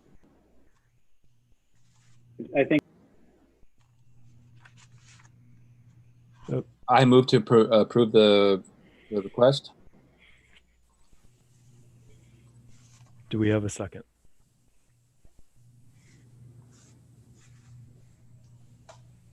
I'll second. Roll call, please. Commissioner Abbott? Yes. Commissioner Frank? Abstain. Commissioner Martin? Yes. Commissioner Nagus? Yes. Commissioner Sardinas? Yes. And Chair Noble? Yes. Okay. So that is the last of the trees. Well, thank you, John, for all your work and all this excellent information. Very much appreciate it. Okay, thank you guys. Get out of here.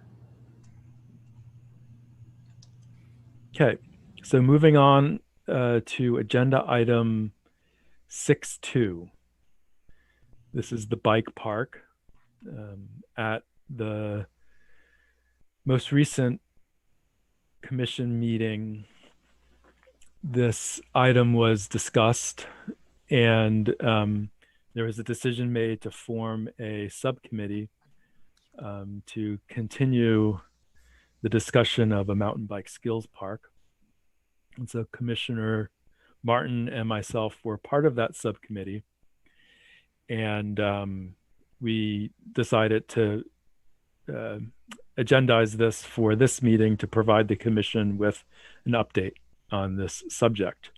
So Commissioner Martin and I had a number of conversations on this issue with some members of the public and city staff.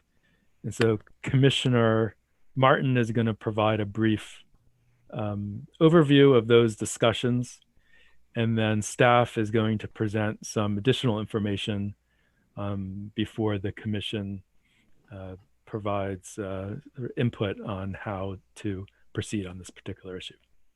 So with that, I'll hand it over to Commissioner Martin. Okay, sure, thanks. So yes, this Commissioner Noble and I met and discussed, and we set a meeting with a community member, Jim Russell, and he has been involved with bringing this to the commission's attention, and there's been a bunch of other community input on this, but it was a while ago now. So he reminded us, I looked at my old emails from the commission, and this whole process started in the winter of 2018, so about 2.5 years ago. And with community interest in a mountain bike park, the Albany High School has a mountain bike team. There's very few bike parks in the area. There's also El Cerrito has a mountain bike team. Berkeley has a mountain bike team. And there are hills in the area, but not so much for doing general sort of skills practice, and just, members of the community. Anybody can use a park like that. It's not really just about the mountain bike teams at all. So he reminded us of some of the timeline from back then, and we got it. The decision was made to, the city council puts things on our work plan, and the commission requests things to be put on our work plan. And the city council approved this item on our work plan that says, for 2019-2020, prepare mountain bike skills park proposal for Caltrans, review designs, and construct park. So part of our goal to finish before the year 2020 was to build a mountain bike park. And so this was, like I said, a process that started 2.5 years ago. So that's, so we realized that's kind of where we're at. Jim and Shelley and others had done a walk around the area by the freeway and had identified a few places.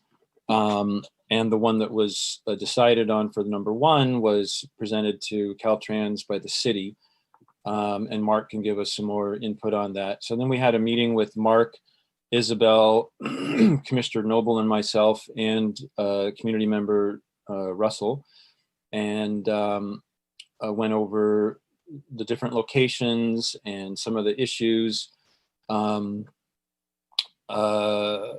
Mark had mentioned that one thing that was helpful to understand is that other places that, and of course we also have an actual proposal, a mountain bike plan for, a design. We have a design that's at some level of detail, not a low level of detail, but a relatively high, that the commission agreed to, fund, and that's been presented to the commission for this number one location. And so that's kind of where we are with that. Mark had mentioned to us that if it's a site that's undeveloped, like that doesn't have an existing park, that some of the places he knows in the United States that have had mountain bike parks put in, there's already some sort of existing park there, and this is just occupying part of it. And that's an easier lift than trying to develop a whole new site. And so that's something to keep in mind. But there's, a lot of interest, and there are some, and also he mentioned some sites that hadn't been clear to me were available, and I'm looking forward to hearing what he has to say about that tonight. Commissioner Noble, can you think of some other things that came up or that I've skipped?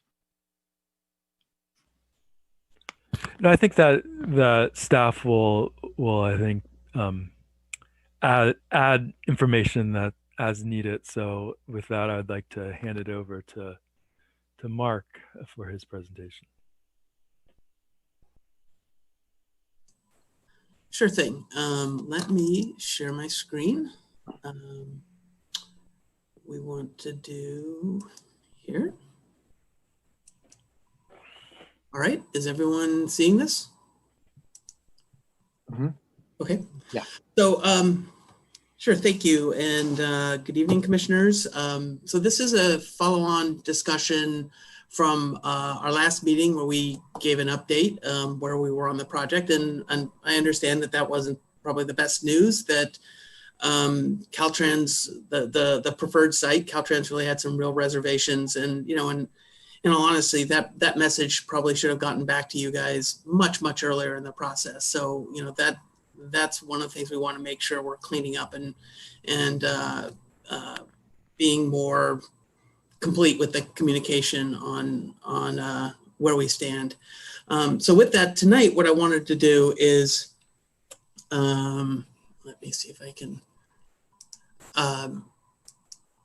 really talk about next steps and a path forward with this project. And it really involves a discussion around two areas. First, as Commissioner Martin mentioned, that there's a different development process for different types of sites. So what I did over the last couple of weeks is talk to various people and really get some, solid information of what it takes to develop a new site, what it takes to develop a site that's owned by Caltrans, and then what's the process for, if we already have a site such as an existing park, and this is more of an enhancement to the park rather than a new park, because that really has a big impact on the timeline of what it takes to develop the park, and in a lot of cases, the cost of what it would take to construct as well as maintain the facility.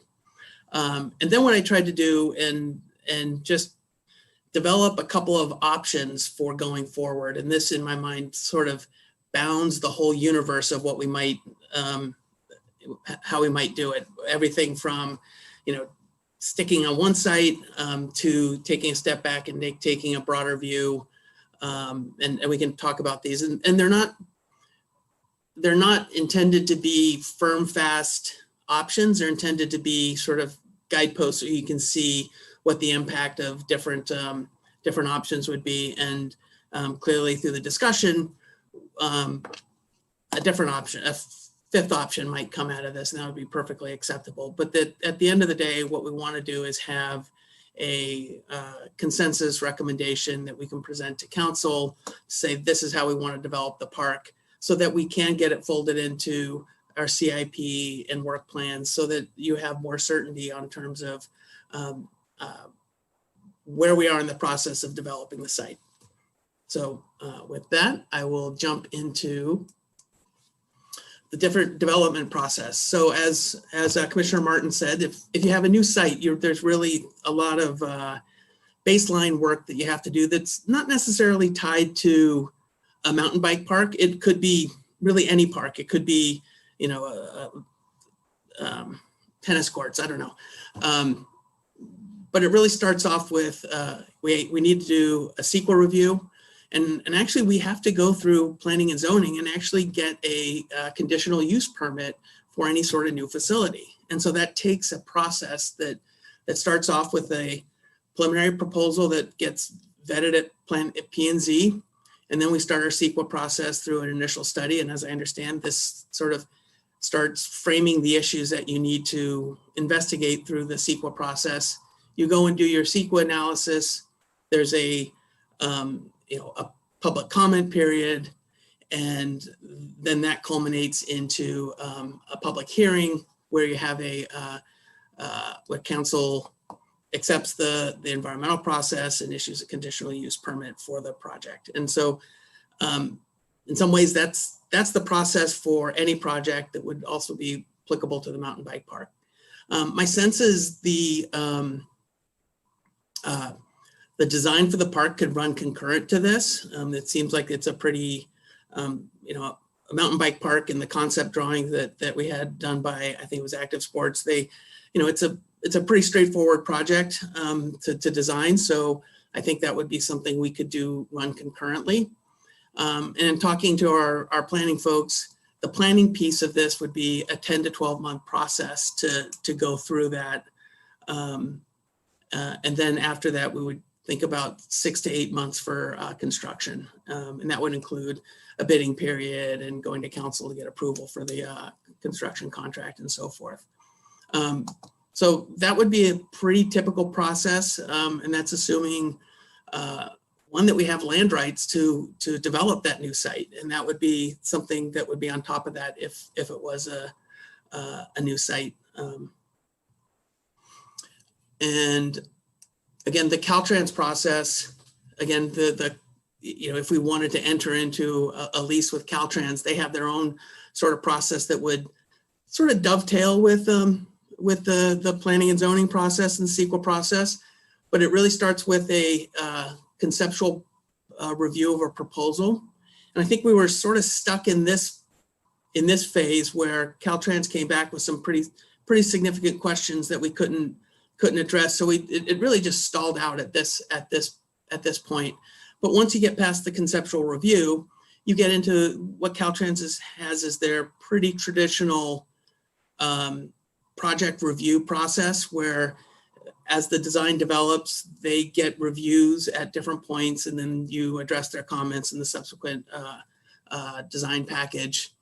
As you work through that process, they come to a final approval, and that's when you start finalizing the lease piece. And depending on what you're building, and I'm not sure if a mountain bike park would require this, you would actually have to get an encroachment permit. So that would be another sort of concurrent process through Caltrans that you would have to do.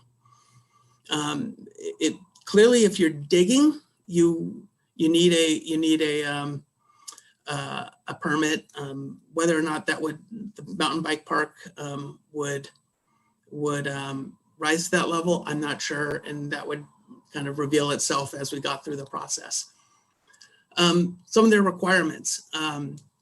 So they require CEQA. So they won't finalize their process until we finalize our CEQA document. And also, since this is a Highway 80 is a part of the interstate, and I think 580 is as well, we also have to do the NEPA review. So that's, was it National Environmental Protection Act? And so that's sort of a concurrent federal flavor of CEQA. It's not substantially different from what I understand, but it's just another sort of paperwork process that we have to go through. They also require it to go through the local planning and zoning, which we would do with a conditional use permit. One of the things they highlighted in their materials is that we'd have to do soil testing for lead and hazardous materials, because that's always a concern at any highway site. So that would be something we would need to do. And then on top of that, since it is interstate, we'd have to get FHWA approval after Caltrans or concurrent with Caltrans approval. So I think that's more of a process piece than something that they would actually reject. But again, it's just another step in the process. And then we would have to do a lease payment. And my understanding of how that was calculated, and they do this for public agencies. They come up with a fair market value for the property to lease it, and then they subtract out what the maintenance cost would be. So it's sort of they reduce it for that. So I'm not quite sure what that lease payment would be, but they have a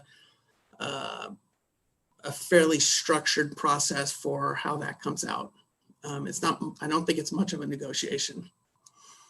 And my guess, and so we're not in control of this process as much, but my sense is that this becomes a 16 to 18 months and sort of process for the planning. And then once we get all our approvals in place, the construction period would be about the same, 6 to 8 months. And again, I think the design would be incorporated in that as well.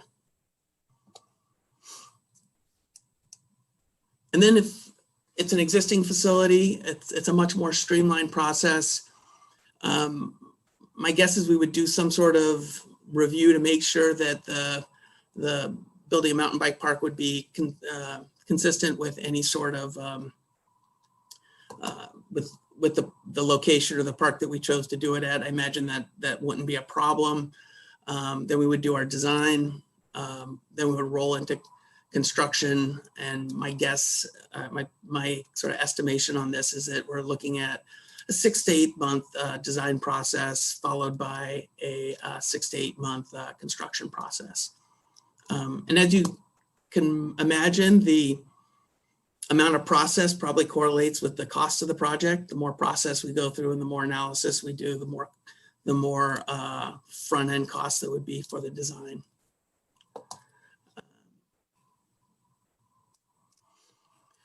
So now we get into the sort of the options going forward. And again, these were just sort of my thinking to sort of bound the options for moving forward and present pathways to get the project done. The first option would be to re-engage Caltrans on the Caltrans site. And my thought around this is if we had said, hey, we really want the park at at that location, and we want to convince Caltrans that that's the right place and we're going to change their mind. That would be an option, but my sense is that would take a lot of effort to get them to change their mind, and then we would fold into the process to develop the site. So, unless that's, so that would be one approach. The second approach would be, we already have a CIP project to look at, and I have some aerials of the different areas so you can understand where these are, so once I finish going through them. We already have a project to look at playfield enhancements to the Peggy Thompson Pierce Street Park. One option would be to make a recommendation to council to expand that scope to also evaluate mountain bike parks at that location. And that has the benefits of being a city-owned and city-controlled site, so the process for development is much smaller. And then the third option would be, but I think that the issue here is you're really looking at just a single site, and if we came up with something, then we would have to change direction, some fatal flaw or whatnot that sort of arose through the design. The other option would be to take a step back and really do more of a site study of a number of potential sites, including the Peggy Thompson Pierce Street Park. There's also an additional Caltrans site, which I call the Buchanan site, that we would look at. And I don't know if there's other places within the city that would be potential. I don't know. I can't think of off the head, but off the top of my head, maybe potentially, I don't know, the Greenway somewhere or another park. I'm not sure that makes a lot of sense. But that would be another option to look at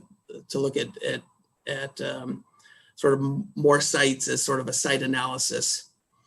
And then the fourth option, we have a parks master plan that's coming up soon, and it would be to take a step back and really assess sites as well as support for the project as part of that master plan. My sense though is the options 2 and 3 are really supplemental studies that would get folded into the master plan. So in some ways we're just breaking 4 up into 2 phases, but clearly the master plan would look at the mountain bike park. So I have a couple of photos here we can run through. So this is an aerial from of the Cleveland site. So this is the site underneath the highway, and it's roughly this area. I have I don't know if you can see my pointer here. It's roughly this area. Here's a picture from the ground level of that. You can see the columns, and it is an attractive site for a mountain bike park. So that's that site. Taking a step back, here's Peggy Thompson Pierce Street Park. This is the area that we have slated for the playfield enhancements, and the thing we were evaluating is whether to develop a turf field or a grass field. An option would be to potentially use part of this as a mountain bike park. Another option is we own a portion of the land in this area, and that could potentially be a site that we can use. I'm not sure about, we might have to do a little bit more process for this area since it's not within the current boundary of Peggy Thompson Park, but that would be an option we could look at. And then we have the third site. This is the Buchanan site. This is a sort of a pizza-shaped wedge stuck between, this is the 80 off-ramp or on-ramp. We have the railroad tracks. We have the bike path coming here along the south side. And again, here's a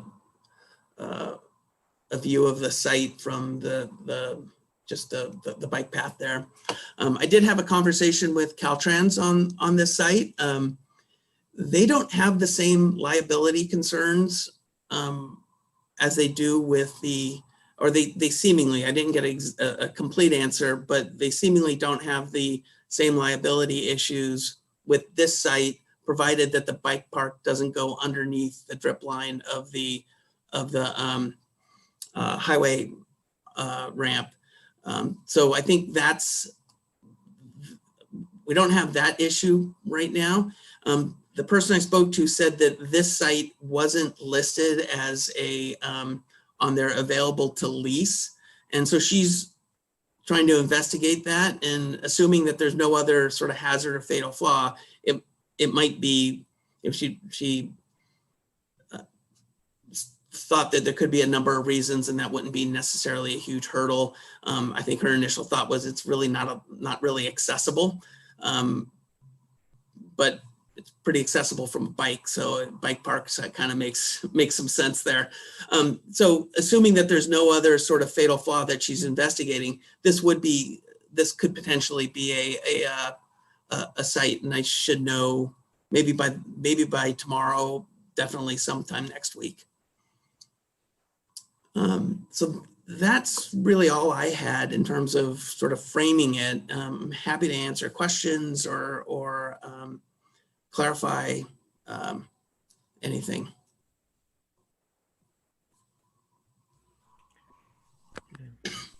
Thanks, Mark. Commissioner Martin, is there anything that at this point you wanted to add to that presentation for other commissioners? Yeah, that's good to see those details. Those are some things we discussed, and then now we're seeing some more details that Mark's bringing back. I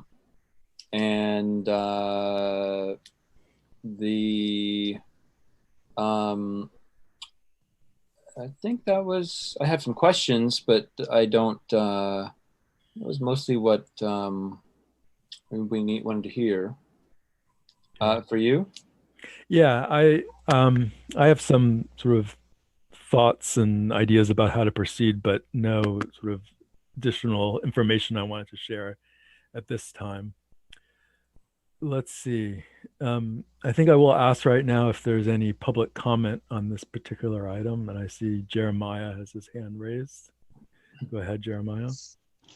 Hi, thank you. Yeah, I think this is a really great location, right? The bike path and everything. One question I have is about utilities. Is there water around there, so we can install a drinking fountain for people that want to ride bikes? That's sure they're going to be thirsty, right? So we got to look at utilities, close by, make sure there's water access and potentially a bathroom. Are there sewer lines close by? You got to install a septic tank, because if it's going to be a park, right? You're going to install a bathroom for people to use and a drinking fountain. And these guys are going to be sweaty, and maybe dirty and dusty. I don't know if it's going to be a dirt park or, cement park. So those are factors. Also, we'd have to get the contract, and it's possibly not even a leasable space. I do know we have other spaces, potentially the bulb, right? Now East Bay Regional Park has been managing the bulb, but we own the bulb still. We own that peninsula, and East Bay Regional Park is just managing it, and we're paying them a couple $100,000 or something a year or whatever. So I've always ridden my mountain bike down at the bulb. I mean, it's a great place to ride mountain bikes. So I'm all for parks and everything, and maybe you can incorporate, I don't know if it's just bikes or, skateboarders or whatnot, but make it for everybody in the community. And is it, these got to be safe places as well in case there's an accident. Is an ambulance going to be able to get there in time, to help save someone's life? They crack their neck open. What are the liabilities on these? Are we going to sign some waivers, for people riding? Is there going to be like a lifeguard on duty or something, kind of thing. Everybody's got to wear helmets. I think this is a great thing. But I also think the bulb, open space that's already ours that we own could be a good potential. Maybe the BART tracks, something like that. So yeah, this is obviously a work in progress. It could take a couple years. So it's a work in progress. Thank you. Thanks, Jeremiah. Any other public comments? No. So,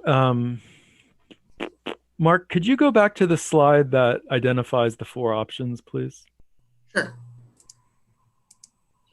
While he's doing that, I did think of one other thing that, for context, was at our last meeting, we did have some community input. Some of the people who are involved with Albany Hill restoration and maintenance and have been in the past were concerned that there was a lot of, Jeremiah's comment on the bulb reminded me that they were concerned about mountain bikers on the Albany Hill and the erosion and the impact they're having there. And they were urging us to try to get, something for the community that would be a good outlet for mountain bikers, because there's definitely a need. Okay. Mm-hmm. So what staff is asking from us is a recommendation on how the city should proceed on this particular issue. And that recommendation is going to go to the city council, and then they'll make the decision about whether to continue engaging on this issue, and if so, how to do that. So we're not making a decision tonight on how to proceed. We're forming a recommendation that's going to go forward to the city council. And so these are the options that city staff has put together for us. And, I think, option number 4 is to sort of the pause and wait and see what comes out of the park's master plan process to determine if this is a priority for the community, and if so, where should a mountain bike skills park be located, and generally what should it look like, and what should be the process for it to develop further develop those ideas.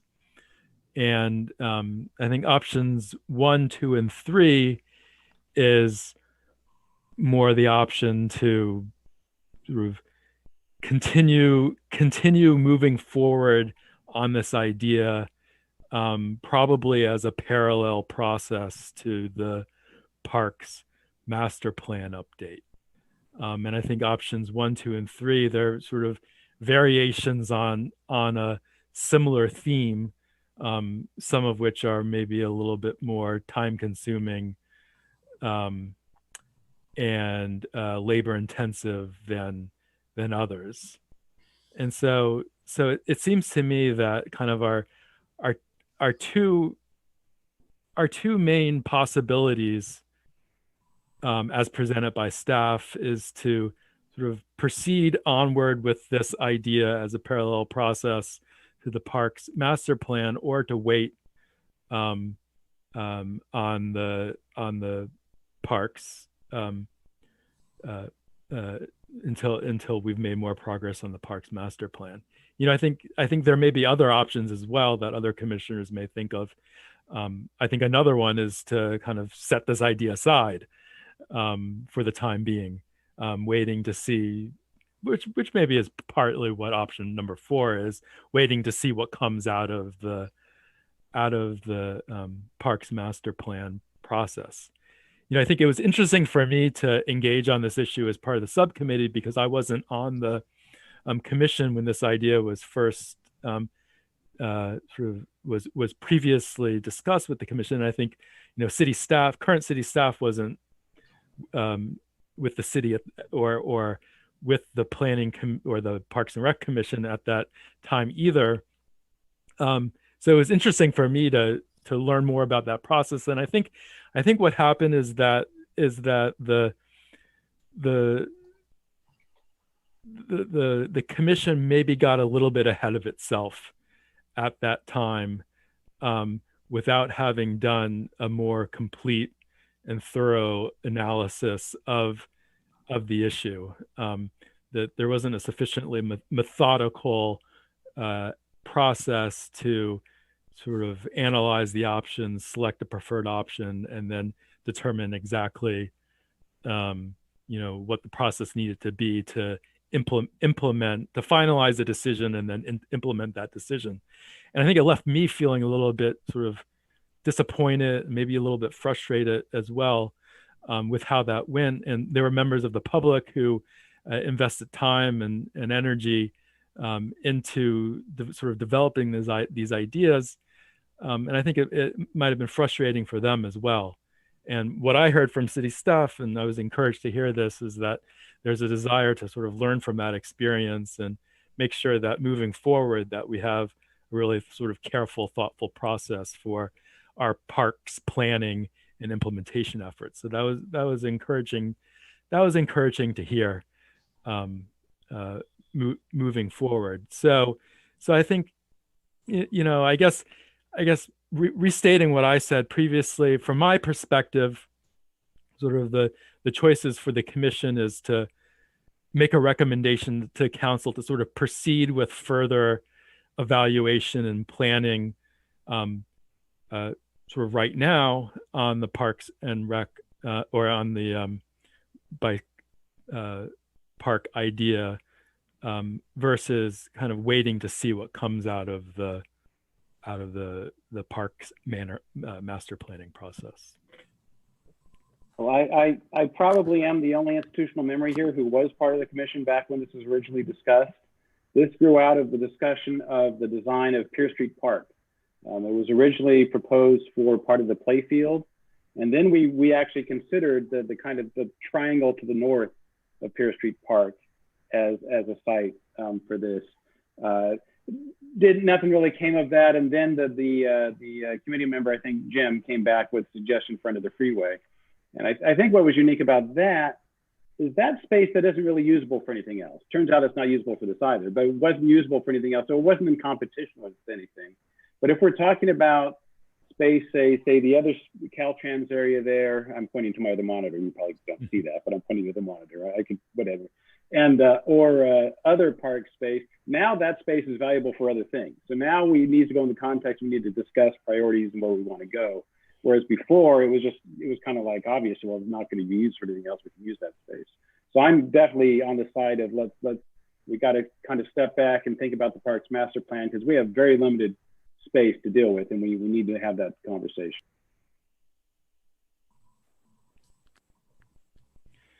Any other commissioners have any comments, thoughts on this? Commissioner Nagus, yes. Yeah, I think I would agree with Commissioner Abbott on that, because this is something that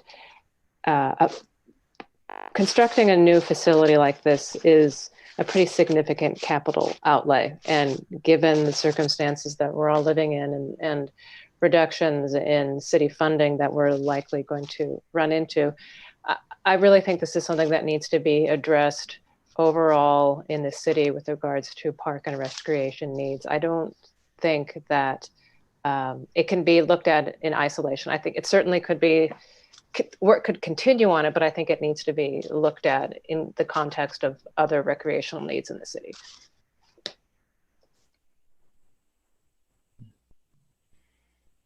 Any other commissioner thoughts on this?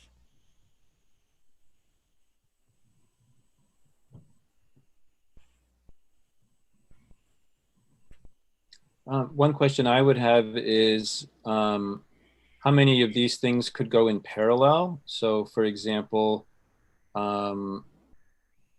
or put in sequence, if Caltrans was re-engaged on the Cleveland site to versus the triangle just north of Pier Street Park. Can some of those things be done in parallel?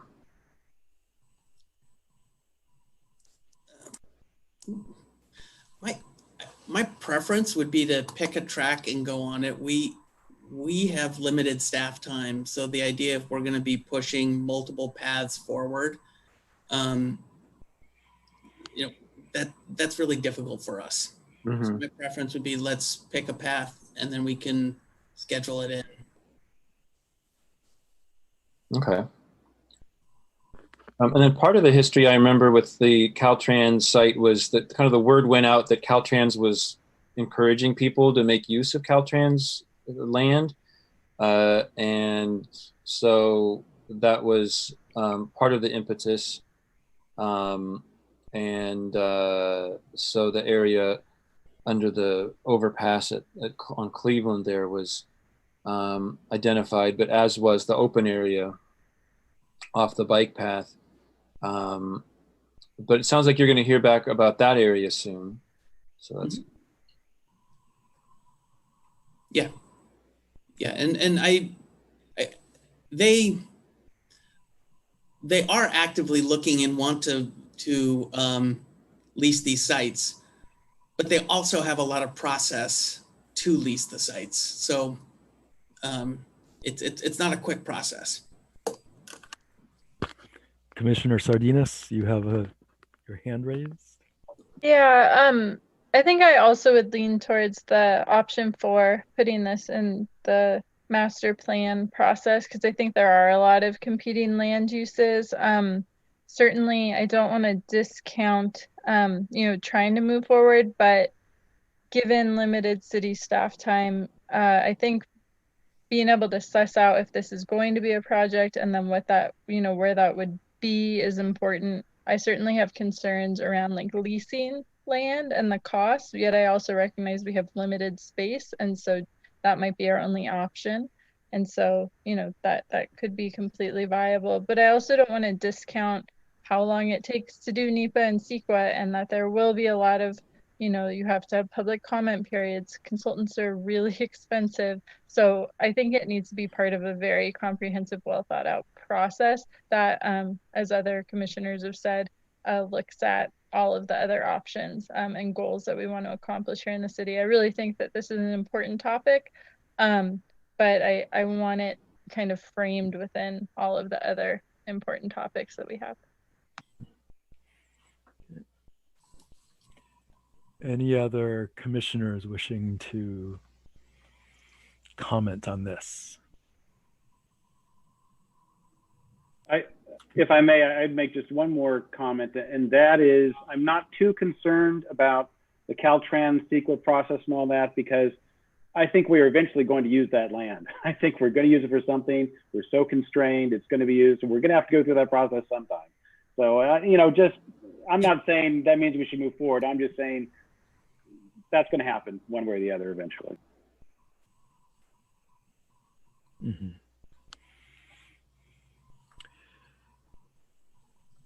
So what I'm hearing is what appears to be a general consensus on option number 4, to evaluate this ideas within the larger context of Parks Master Plan. And it pains me a bit to say that I think I agree with that as well, as somebody with a son who is an avid mountain biker and being a mountain biker myself. I was initially very excited about this being on our work plan. But I think, given our current circumstances, limited city resources in the future, and the fact that we are so constrained with our available land, our available resources, it is very important to sort of make a sort of very thoughtful decision about how best to provide parks and recreation facilities in the city in the future. So I think I'm in agreement with what appears to be the consensus on a recommendation on this issue. So I think that we have a recommendation that we're able to take to the city council. Does anybody want to add anything to that for staff's benefit?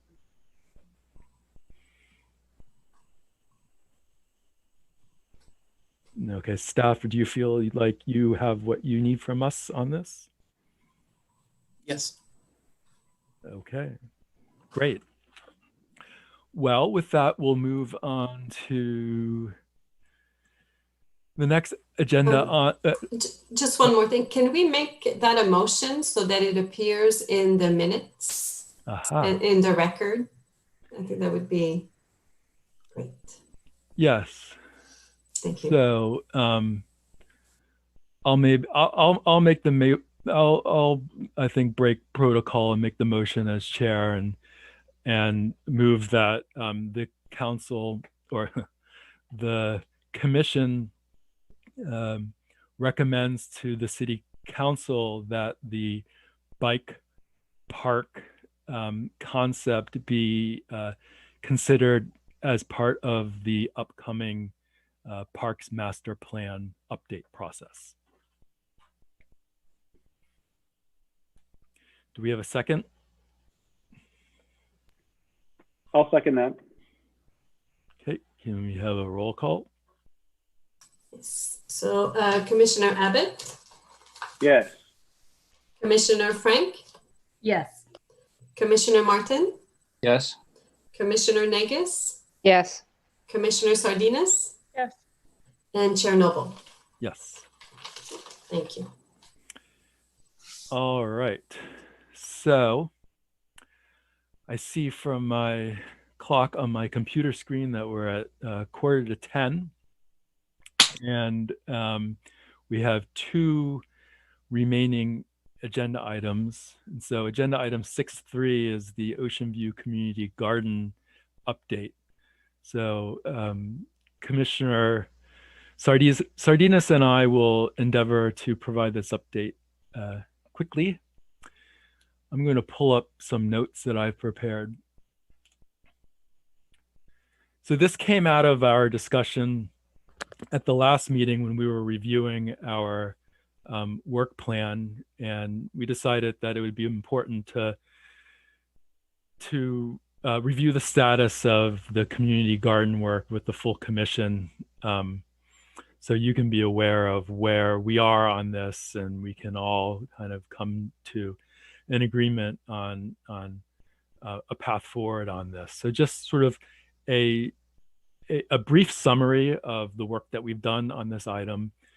Within the commission's work plan was to investigate the relocation of the community garden. That's what the work plan says. And in the spring of 2019, we formed a subcommittee that consisted of Commissioners Sardinas, Harriet, can't remember Harriet's last name, and myself. Patterson, of course. Thank you. To form a subcommittee to do work on this work plan item. And so we began work in June of 2019. And then in July of 2019, we met with the leaders of the community garden at Ocean View Park and learned from them that their major issue is shade that's caused by the willow trees that are growing along the creek. And so based on that input, we thought about some options to address that issue. Those options included cutting back the trees to reduce the shade, to modifying the site layout to maximize access to sunlight, to expand the footprint of the garden to increase access to sunlight, and also to explore the possibility of an alternative location within the city. Around that same time, Commissioner Sardinas looked more closely into the feasibility of trimming those willow trees that were causing the shade. She did a riparian assessment and came to the conclusion that trimming the willows was unlikely to be a feasible option to resolve the shade issue due to the riparian regulations and the permit requirements. So around that time, we also had a site visit with city staff, and in September of 2019, gave a progress report to the commission, where we gave you some background info on the garden, described the challenges with the current site, described some of the possible solutions, And at that meeting in September 2019, the commission supported the subcommittee's recommended next steps of continuing to work with the gardeners and explore options to address the challenges with the current site. So the subcommittee met with the community gardeners again in October 2016. We discussed the Commissioner Sardinas's updated riparian assessment and started to chat about some garden reconfiguration ideas.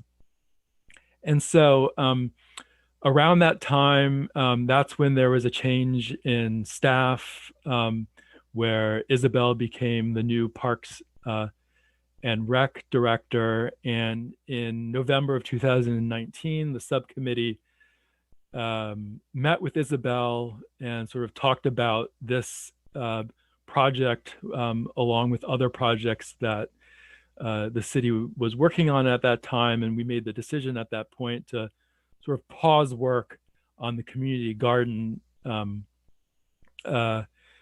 work in order to sort of reevaluate how best to move forward on this and other items. And then shortly after that, in early 2020, COVID hit. And so there was really, pretty much everything that the commission and its subcommittees were working on was paused. And then we've been gradually restarting a lot of our initiatives in the last couple of months. And then at the September 2020 commission meeting, we had a conversation about the work plan. We reviewed the work plan and then made the decision to put this this work plan item on the agenda for this October meeting.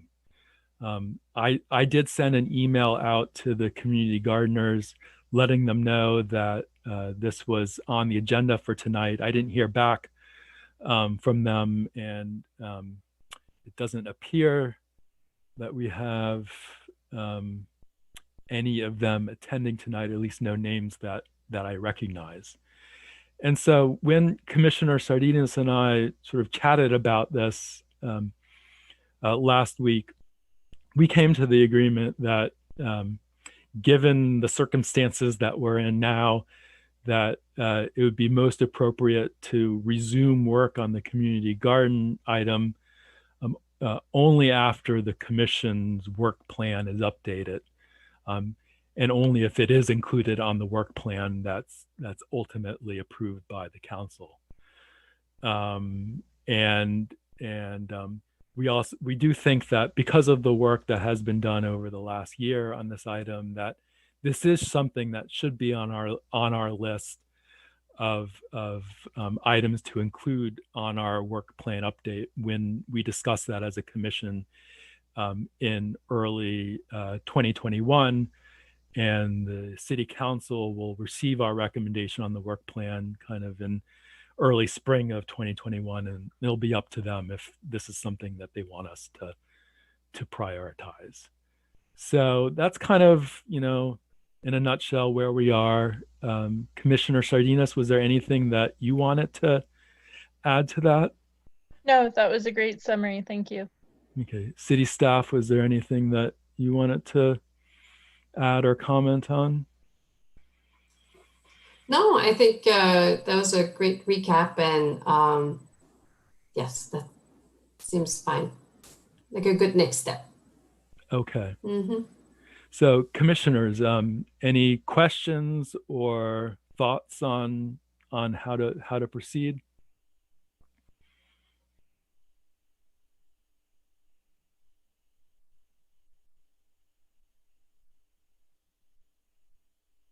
Any objections to the subcommittee's recommendation?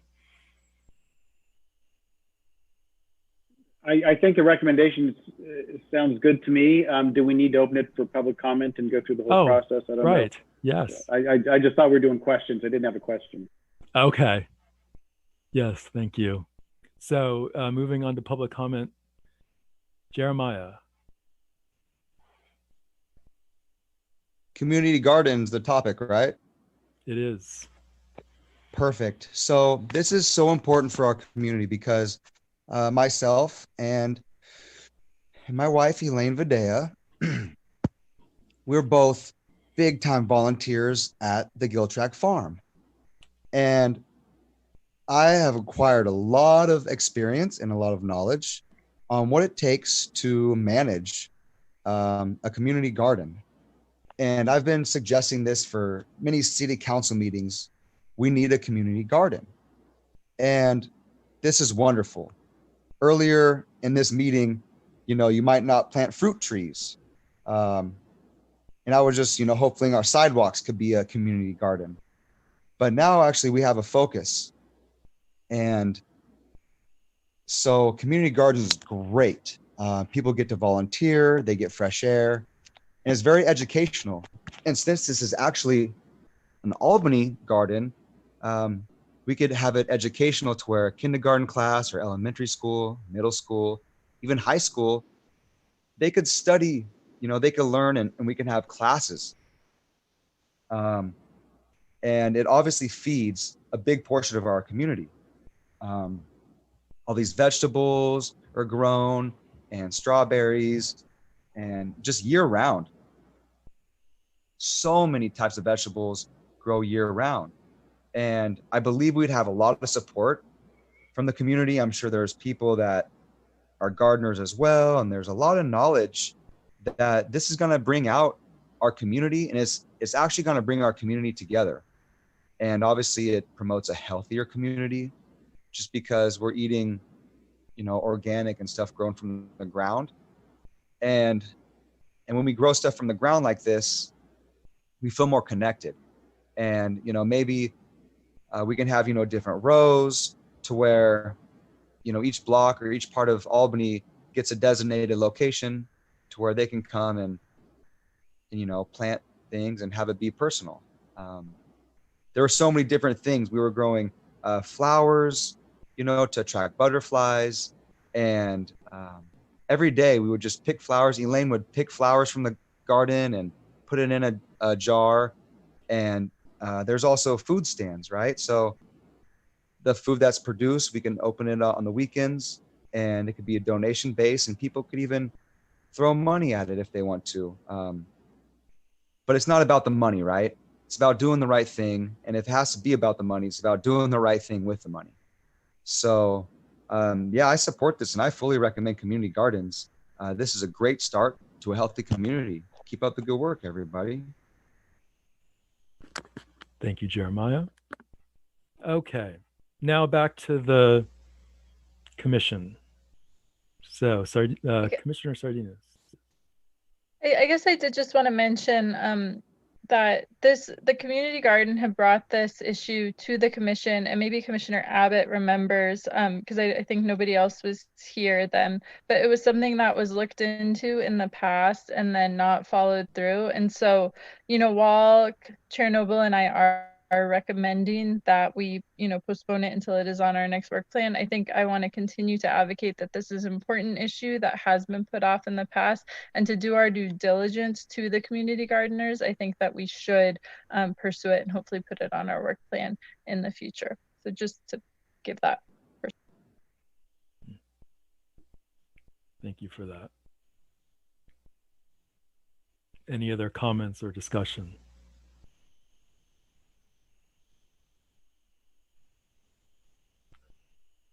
Okay.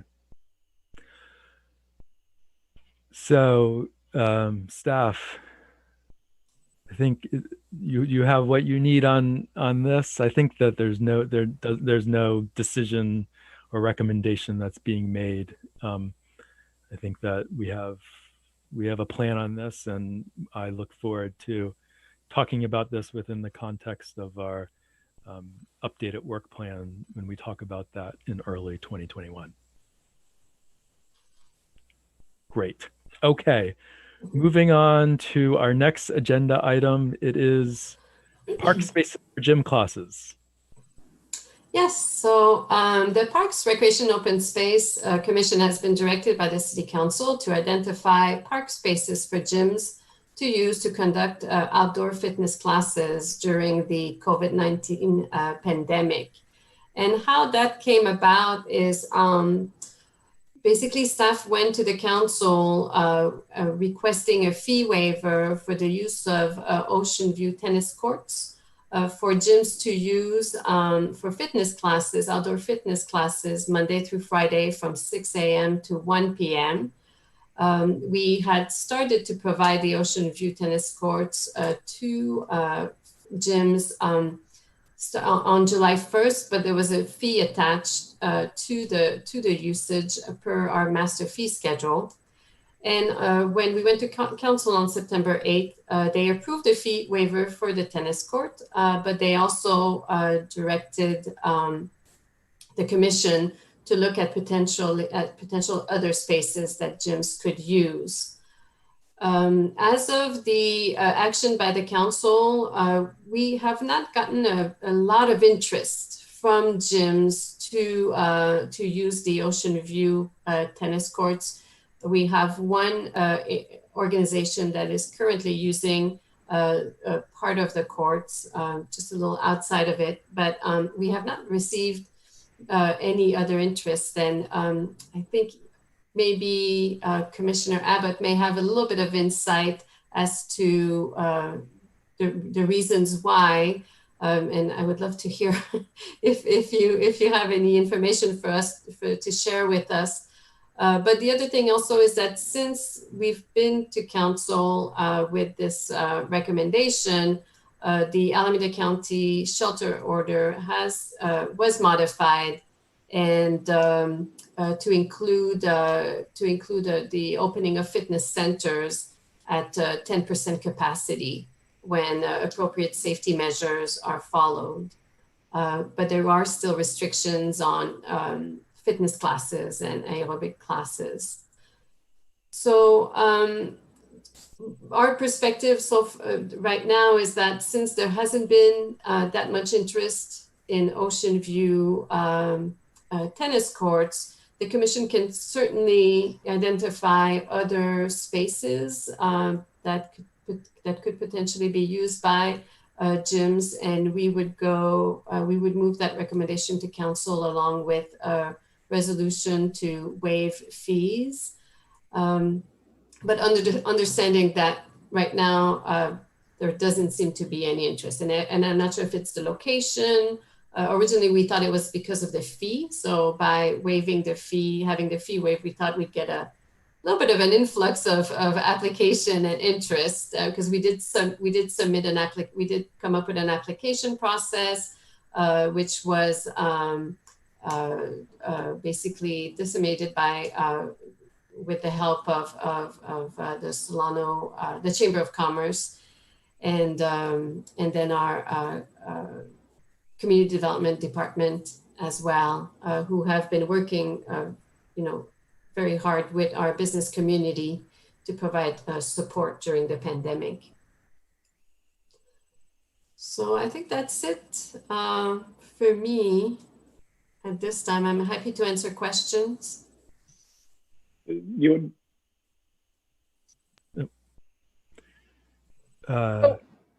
was just curious, are only gyms in Albany allowed to apply, or can it be any gym in the area? Only gyms in Albany. It was to a measure to support businesses in Albany, so fitness gyms in Albany only. Mm-hmm. And I guess, do you think that like the smoke was part of the reason that people didn't want to be outside? It could be, but again, this happened before the waiving of the fee happened at the beginning of September, so we weren't in the fire season yet. The smoke had not started at this point, and the application is free of charge. There's absolutely no fee associated with it. So, even if it was smoke related, if there was interest before, we certainly nobody approached us for.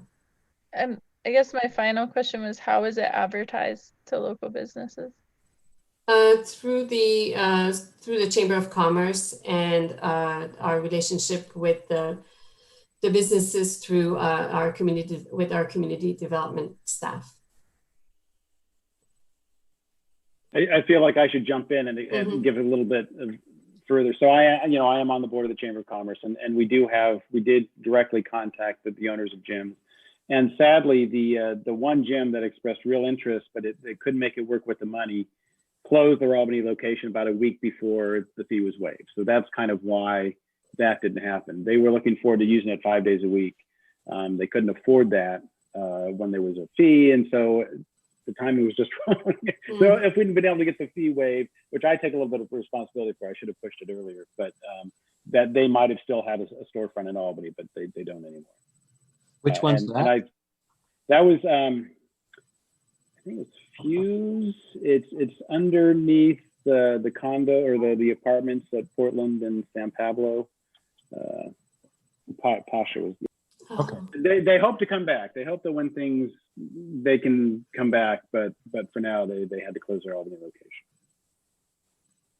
I did reach out to them asking just kind of generally what would make a good location, and I also reached out. I didn't hear anything back in the last couple of days from the other gym owners, so I don't have anything to report on that. But that's the one story I do know. I have it. Oh. Commissioner Frank, I have a comment. I just wanted to, I just was curious, maybe Todd, you have an answer to this, if like storage was a concern, because I can imagine if there's equipment, it's a big deal to try to haul it out there every time. I don't know, Todd, what you heard from the businesses about that. Well, I shared your question, and they weren't concerned about it. They were just going to be taking like yoga mats and things, not heavy equipment. It wasn't going to be that much of an issue. So that was one of the things I said, oh no, that's not it. We carry that stuff around. It's okay. Okay, thanks. I would say that, yeah, it would be helpful to have input from, that segment of the business community as to what their needs are if we're, going to be identifying particular parks or particular locations within parks and that kind of thing. I also wanted to make the comment that I think this is on the agenda partly because of, I spoke at the city council meeting when this came up at the city council. I saw it was on the agenda to allocate time to Ocean View tennis courts and for other purposes. And those tennis courts were something that had been one of the most, contested pieces of property in Albany over the last 2 years in front of this commission. So that future things should come. There might be a reason for expediency to just send it right to the city council and take care of things right away. But that, our commission should take a look at this in a broader sense. So I appreciate that it is before us. And I think we could do some brainstorming to come up, for example, Pierce Street Park has that grassy area. If a grassy area is good enough for people, well, that's certainly very underutilized.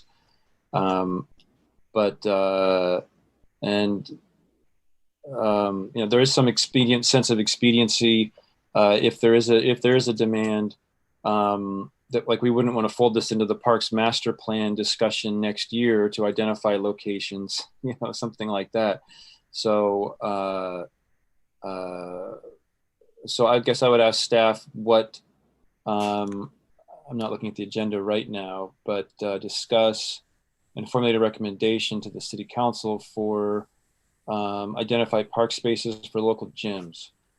So should we come up with a few, or what are our options? Question. I have some more questions. What local gyms do we have in Albany at this time? How many? That's hard to say because so many have been closed. I don't know what is actually still around or not, but we've got a bunch of gyms. Gyms are one of the internet-proof businesses that people were going into because it was internet-proof, but it's not pandemic-proof. And so we've had a bunch of places closed. some permanently. I would just guess probably 5 or 6 still functioning at some level. Most of them have gone to virtual classes, things like that, to a greater or lesser extent. Mm-hmm. And why were the Ocean View tennis courts selected originally as the location for this, and were other locations considered as well? The Ocean View tennis courts are the only park facility right now that has a commercial that had a commercial fee, because we started by charging, and the only location we could charge a commercial fee to was the Ocean View tennis court per our master fee schedule. So that's why we started with Ocean View tennis courts, and also, you know, the flat surface but the main reason is the commercial fee available at that location. So if you were to identify other locations, staff would work to would work on a resolution to waive fees for the use of those facilities by gyms. But again, there may not be fees that that allow for the use of those facilities by commercial businesses. So that would be also something that we would include in the staff report and a resolution. Mm-hmm. And this would only be, when we did go to council, the council was very clear that they wanted this to be a support measure during COVID, the COVID-19 pandemic only. There was a little bit of discussion about whether or not this would go on a little longer based on the transition and how, the health orders restrictions would be lifted. But the general consensus was that this was something that was a measure to alleviate and support gyms during the pandemic. Mm-hmm. And with the existing program, is there a limitation for how long the tennis courts could be used for this purpose on any given day or over the week? Yes, so basically it's from 6 a.m. to 1 p.m. at this time, Monday through Friday. We wanted to keep the usage of the courts available to our city program in the afternoon, and also to the community, general community in the later part of the day and on the weekends. Mm-hmm. So if a gym wanted to reserve the tennis courts from 6 to 1 every day, Monday through Friday, they could do that? Originally, we weren't going to allow that. We were going to allow them to only reserve 3 blocks of 2 hours at a time, because we weren't sure how much, what the response would be. So we started with a restricted response, a restricted number of reservations.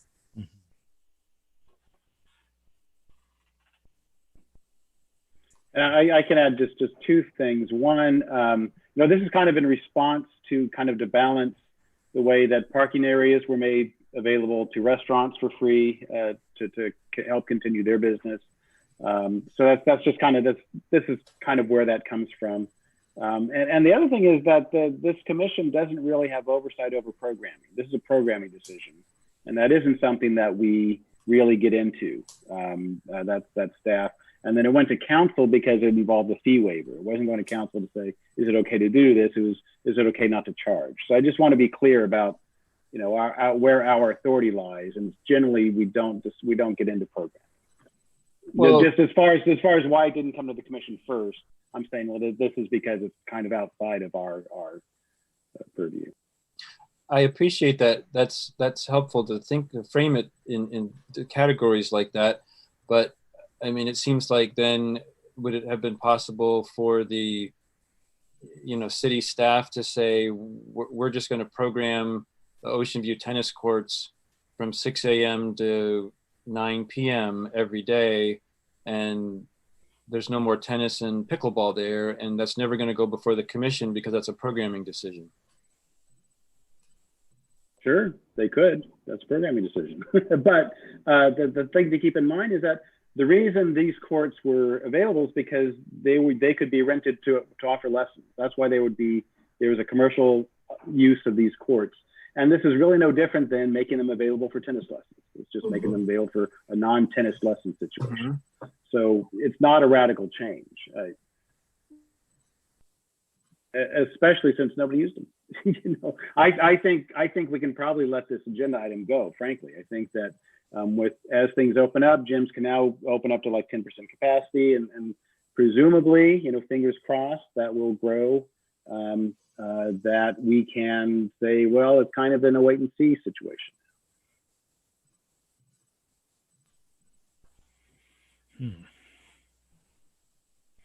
So, Isabel, the staff report says that staff will prepare a resolution to the council with additional park spaces. Are you still planning on doing that, or is this kind of not really necessary anymore? No, if the commission decides not to move forward with the item, then staff would not prepare a resolution.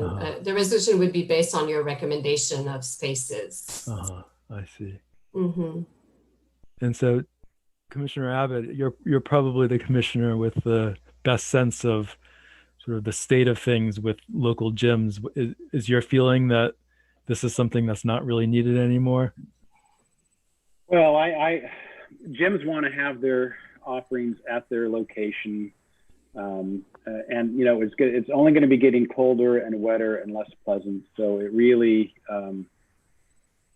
I don't think there's going to be a lot of demand, as demonstrated by the fact that there's very little demand. So, you know, I'm gonna continue trying to reach out and contact folks, but there wasn't like a big flood of response when I tried to get feedback this week. So I think there's not a whole lot of interest right now. And the Ocean View tennis courts are still available. You know, we did get the fee waiver for those courts to be used, but again, you know, there's no interest at this point. Okay. Except for one. Okay. Well, given that, I'm going to suggest that we don't take any further action on this item for now. You need to take public comment though? Oh, yes. This is the second time now that I've failed to do that. My goodness. Jeremiah. It's okay, buddy. That's what I'm here for. A friendly reminder that public still exists. Thanks for not forgetting about us, because you don't forget about us. This is all for the public, right? It's great. So it is kind of tough to have an outdoor gym and a tennis court, right? If you want to bring weights, you kind of be afraid of dropping it and putting a crack in the tennis court. You know, you don't want to hurt it. If someone were to fall, it's kind of a hard spot to fall on. Even stretching, you know, you're down on the ground hurting your knees. AstroTurf, you know, I've seen these recent outdoor gyms pop up in Berkeley, San Pablo, and they have AstroTurf. And, you know, I think the outdoor gym is great, and we do have them in the city. And we're starting them on the BART tracks. I mean, the BART tracks, they've had an outdoor gym. That was my outdoor gym as a kid. My grandfather, Floyd Garrett, would take me to the BART tracks, and we'd walk on those 4x4s or 8x8s. You remember those ones? And they'd level up every time, and the monkey bars, or the pull-up bars, right? Different levels of pull-up bars and push-ups.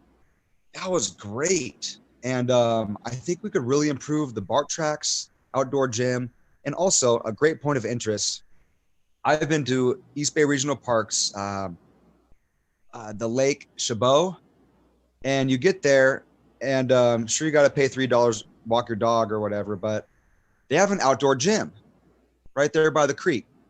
And they have another one. They have two outdoor gyms there. They opened one up by the fishing house, and it is beautiful. It's an outdoor gym, and they got all this exercise equipment, and it's all like really nice new technology, and it's fun. It's kind of like a playground for adults, really. Remember the old Memorial Park used to have the rolly slide, those little round things that would just spin, and just playgrounds and outdoor parks. Like playgrounds is like an adult gym. So it is important. Please don't just drop this and just forget about outdoor gyms, because we should push, for future agenda items for the city council to focus on outdoor gyms, because there could be another pandemic. And who's to say, because it doesn't look like this pandemic is getting any better. It's just kind of getting worse and worse, but we're lowering our guard. We're opening more businesses for the money, outdoor gyms is kind of a future. And I know it's winter time right now. It's going to be raining, so it's not too feasible. But if there was a canopy or an overhang, sure. But outdoor gyms are great when it's a nice day.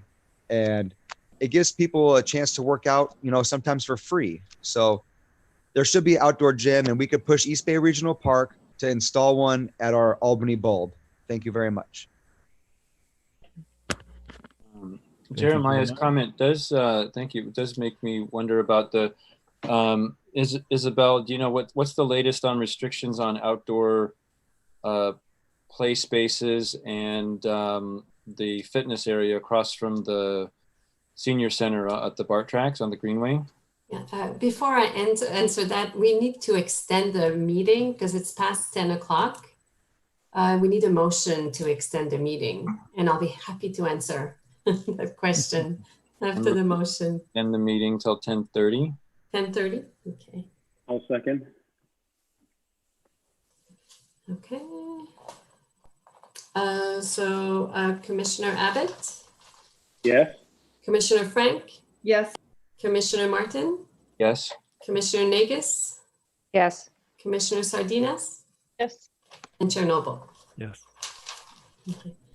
Yes, so basically all of our playgrounds and outdoor gym equipment are all closed still to the public per the Alameda County public health order. And we don't know at this time when they will reopen. We haven't heard anything from the county as far as, there are some, I think some instructions that have been provided by the state and our neighboring counties, but Alameda County has not provided the option to open playgrounds at this time. And do you know what would be the legality of if a gym wanted to, say it does reopen the outdoor gym area under the BART tracks, could is it allowed, or I don't know how you say that, for a business to run classes there? They would have to contact us, and we would probably ask them to become a contract instructor.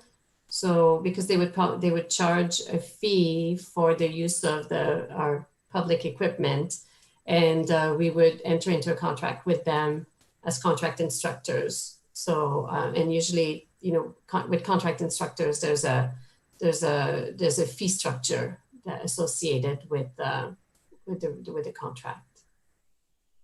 Okay. Mm-hmm. Okay. So returning to where we were before, sounding like no further action on this item for now, keeping in mind the importance of outdoor recreational space, and also remaining sensitive to anything that changes in the community in terms of interest in gyms using city park spaces. If I do hear anything more, Isabel, I'll contact you and let you know. Just maybe we can figure something out. Yes, great. Thank you. Great. Okay. So, future agenda items. That's the next on our agenda tonight. Do any commissioners have any requests for future agenda items? I do. I don't know if this falls under our purview or not, so feel free to tell me if it wouldn't. But I'm just curious if the city has a policy around poisonous plants, like, Datura, the Angel's Trumpet, or other ones, and those growing on sidewalks, or like adjacent, people's yard that are accessible to children.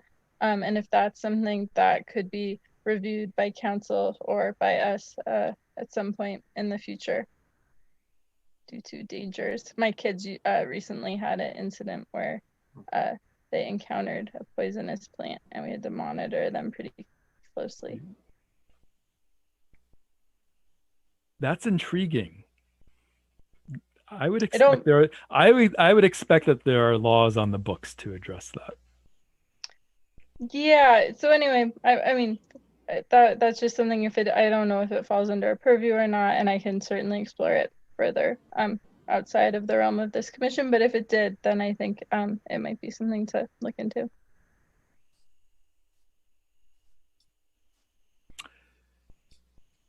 Other commissioner requests for agenda items. Well, we did have that one comment at the start of the meeting about transparency in the vegetation management plan on Albany Hill. I'm not entirely sure I understood what she meant by that, but I think we do review the vegetation plan at a meeting, I think yearly, maybe every other year, but maybe that's inadequate, or maybe there needs to be something more frequent. I'm not sure, but we can look into that. Maybe we can contact Carol Fitzgerald. Carol Fitzgerald.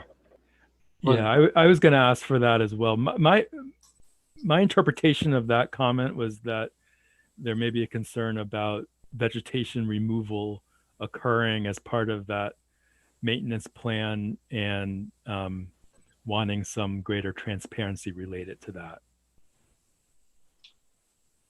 And how frequently does Margot usually give an update? I think per the work plan, it's once a year. So the last one she did, was it in December or January? So one would be coming up, fairly soon. Okay. I think maybe the concern is that is fairly general, but then it gets down to the specifics. When I start removing specific plants, maybe that's what they're concerned with. Maybe that's, and that could be included also as part of her presentation. So Isabel, would you be able to reach out to Carol and figure out more specifically what her concern is, so that we can make sure that we address it when we next talk about this subject? Sure. Yeah.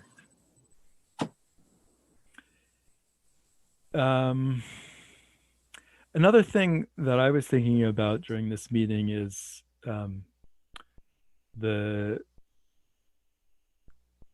the context of the liquid amber removal discussions and the citywide tree master plan issue, and maybe these are two separate issues, but Commissioner Frank did bring up the issue of what is our policy on the liquid amber removals, and is this something that has had adequate public discussion and direction from commissioners and others as needed?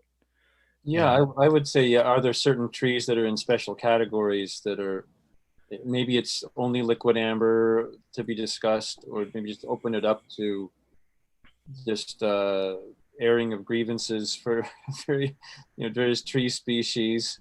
Get out the aluminum pole, and it's about that season for Festivus, and that would be, I think that'd be a good discussion to have of should there be different tiers of scrutiny or something for different species.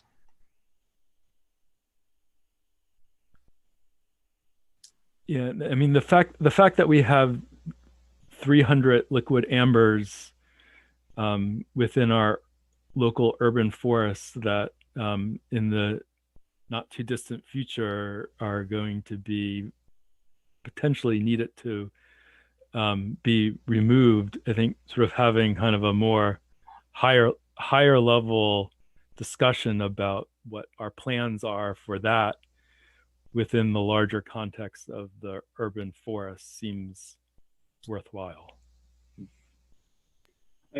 I would also say it might be valuable to get more information, because all we see are the ones that have been requested to be removed. We don't hear about the ones that John goes out and says, oh no, you don't need to, this one's fine, you don't need to request this one removed. We only hear about the ones that have made that cut. So no pun intended. So there might be more to the story than we realize.